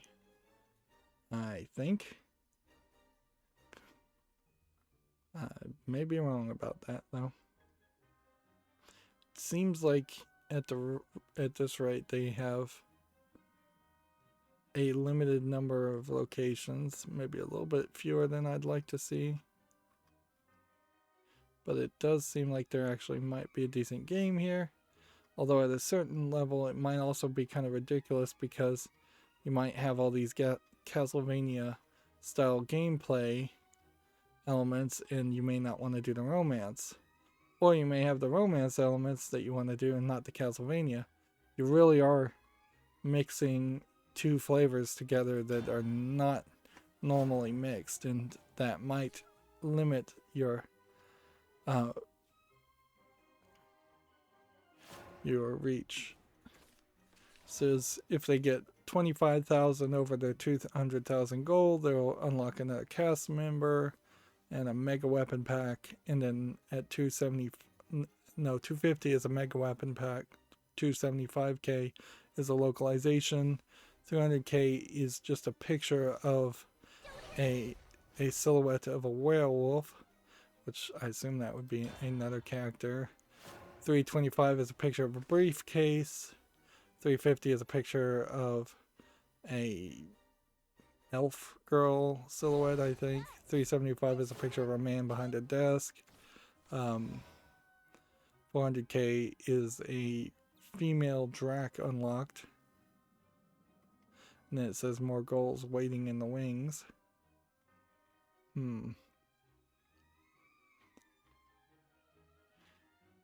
So, yeah.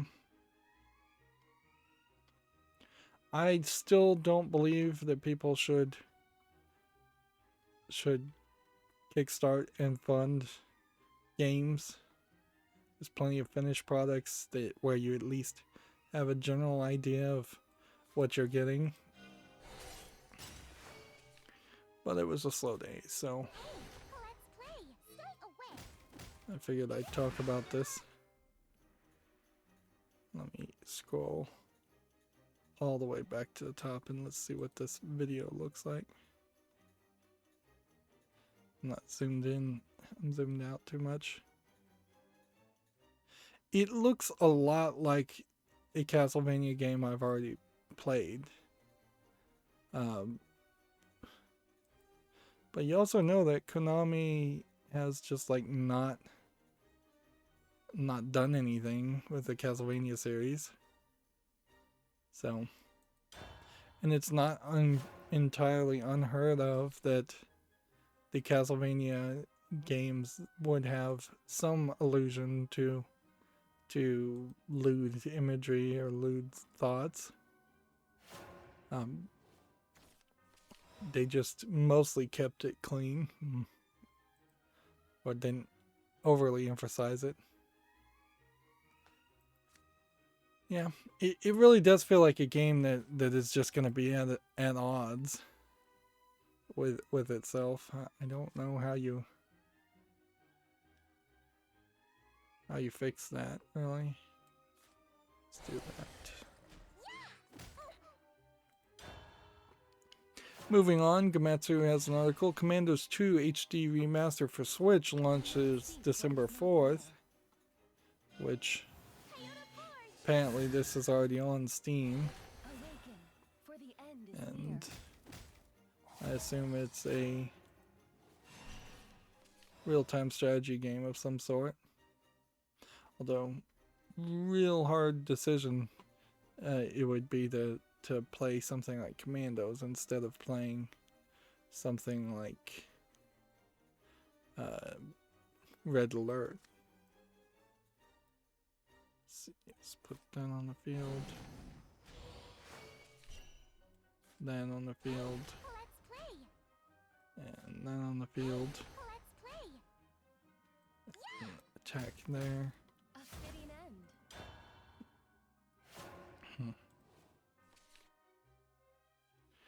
Yeah, if we look here at YouTube, at Steam, we can see that Commandos is mixed, even though it's very positive. Overall, you've got 500 or so negative reviews compared to 16 recent reviews. So you'd really have to dismiss hundreds and hundreds of people's negative reviews to think this is a good deal. $19.99 is also probably way too expensive for that game, as almost certainly a very old game that is not a top tier real-time strategy game. Here we have a game called Minor Ultra Rag Smash, which clearly is a garbage troll joke game, and maybe implying it's a Bitcoin miner. 59 cents, English and Portuguese. We haven't heard anything about Bitcoin miners lately in video being snuck into games, which, yeah, I think there probably was controversy around that idea too. It might be dry, but it's home. Okay. That. I should have evolved this. That would have made way more sense.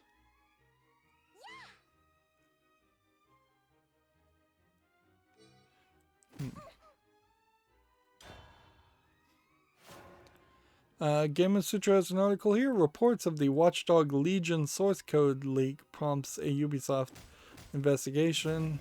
I don't know if there's actually was a leak, but certainly Ubisoft has a lot of problems and a lot of people that are mad at it, so I wouldn't be surprised if they did leak it.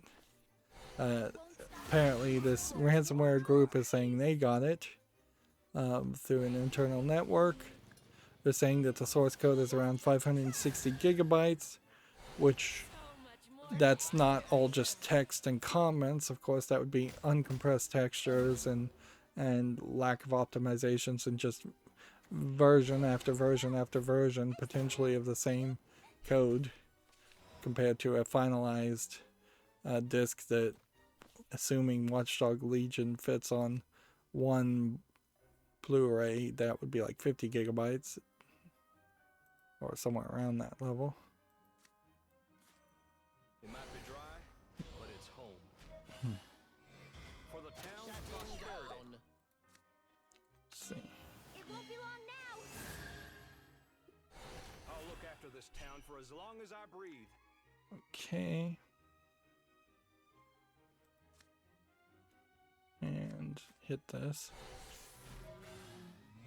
For the town prosperity. Hit that.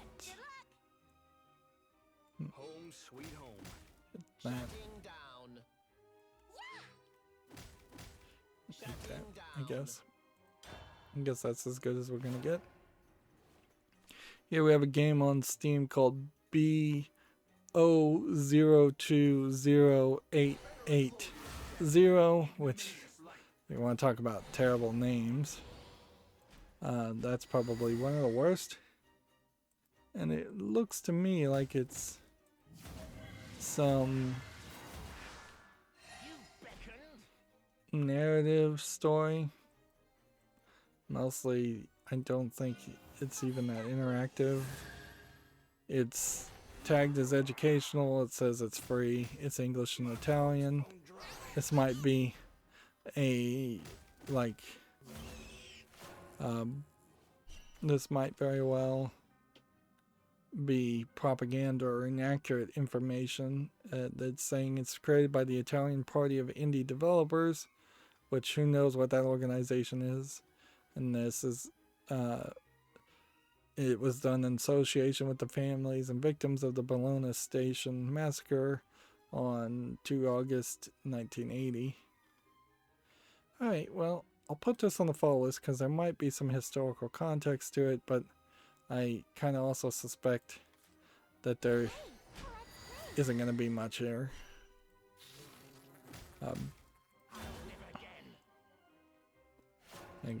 I imagine that's not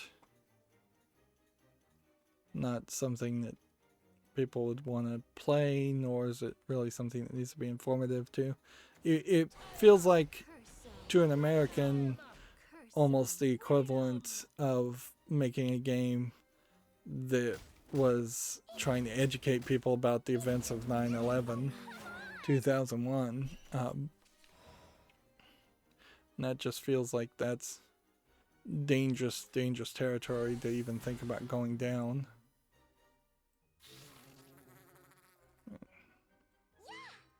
Just hit these guys.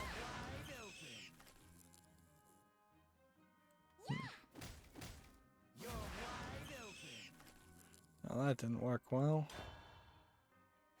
Here we have a game on Steam called Shuji, which looks like a VR game where you're doing several types of armed combat, but it doesn't have a video and it doesn't show any enemies, so it looks like it's a low effort experiment, probably. $9.99, which is a little too cheap for VR, but also too expensive for what it's showing me. English only.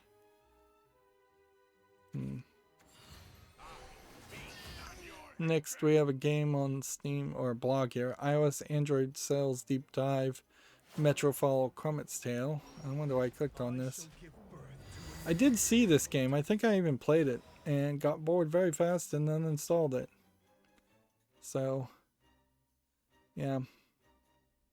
I think part of the problem was the fact that it had some major in-app purchases elements, which didn't really make a lot of sense at all as far as a card placement, collectible card deck building game, which is the best way I think I could describe that. Alright, what do we want to hit?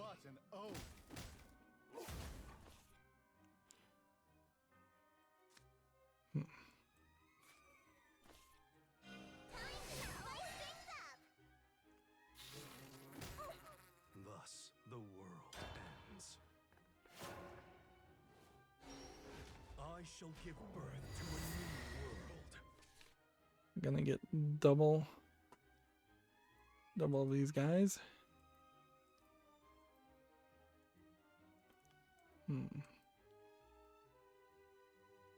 Checking this next game to make sure it's YouTube family friendly. Here we have a game on Steam called The Legend Arcadia 2, which looks like it's a bunny girl and some other characters with some cleavage and a little bit of skin showing, but not too much. It's tagged as a visual novel, and it doesn't seem like it's tagged to have any adult content. I'll also say, for a visual novel, that text looks fairly simple, small, and there's definitely not a lot going on here. The animation style is fine. It's kind of cute and unique, and even I'd say more a little bit different. $4.24, English only. I guess I could put this on the fall list, but I bet the best trick to do here would be to see what the first game sold as, if it's even on Steam. And there is a 18 patch for the first game, and there's a free 18 plus patch for the second game, and I don't have a problem with that. But yeah, the first game seems to have no reviews, and everything from this developer is negatively reviewed or not reviewed. Leave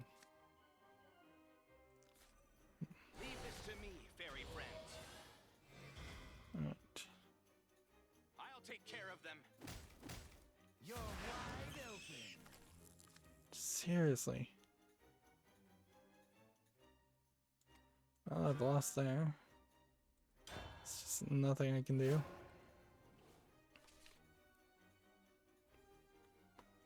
Here we have a game on Steam called Orbit Outlaws, which is some kind of player versus player shooter arcade game.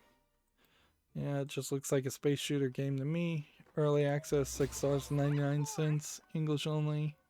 Says it's player versus player, but there's no online player versus player capability.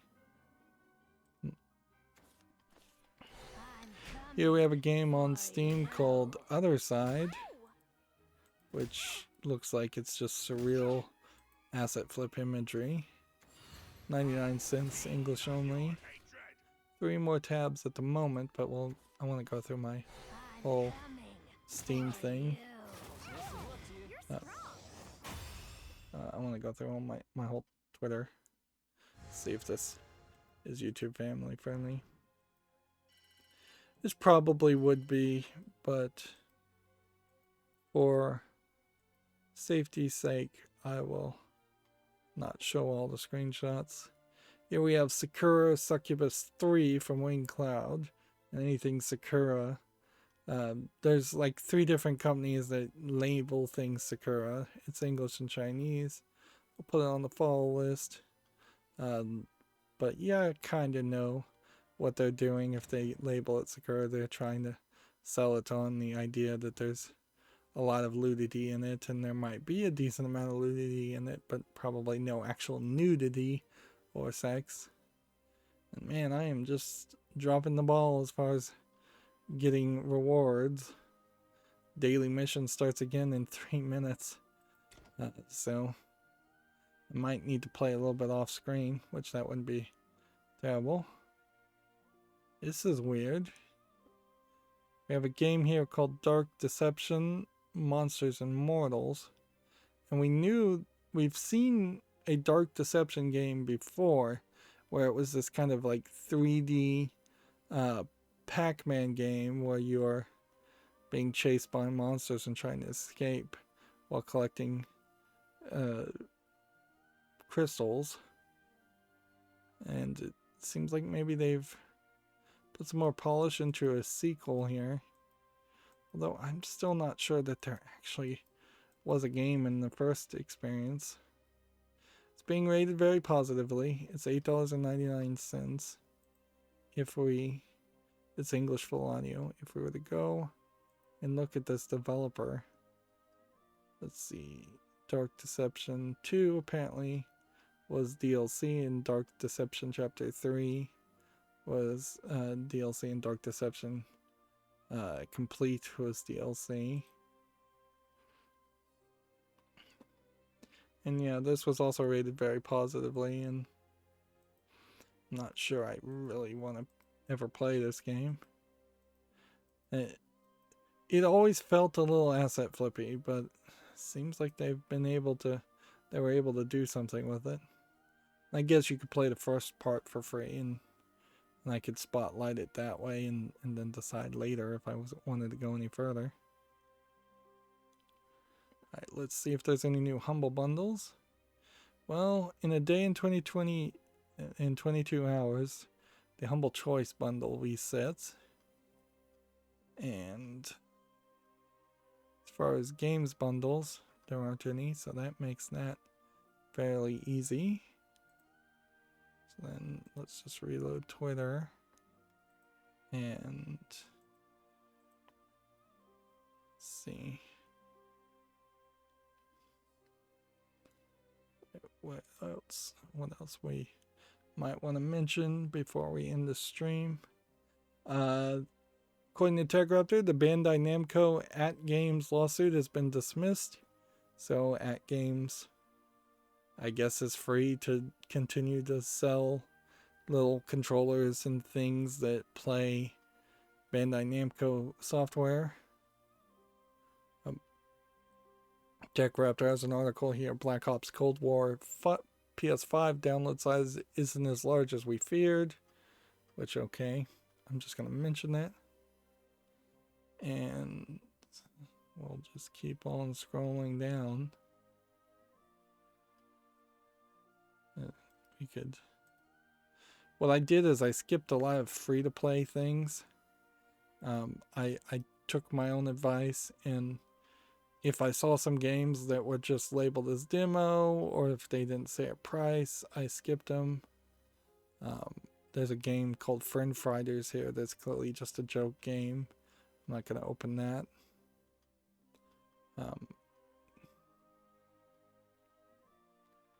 Let's see, we've only been streaming about 2.5 hours, which is about average. Apparently, Watch Dogs Legion has some decent accessibility engine options.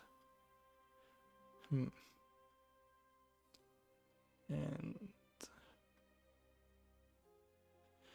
Space Commander War and Trade is free to play on Steam.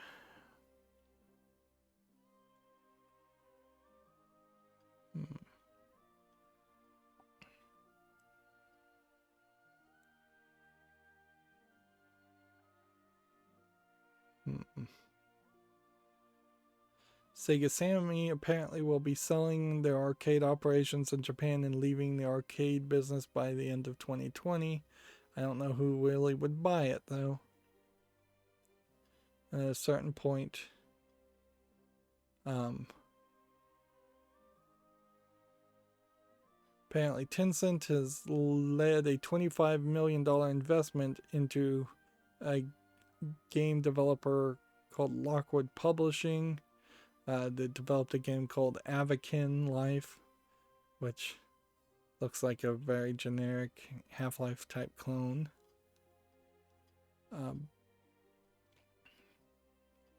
Yeah, it does become really questionable what is Sega even going to do for their business.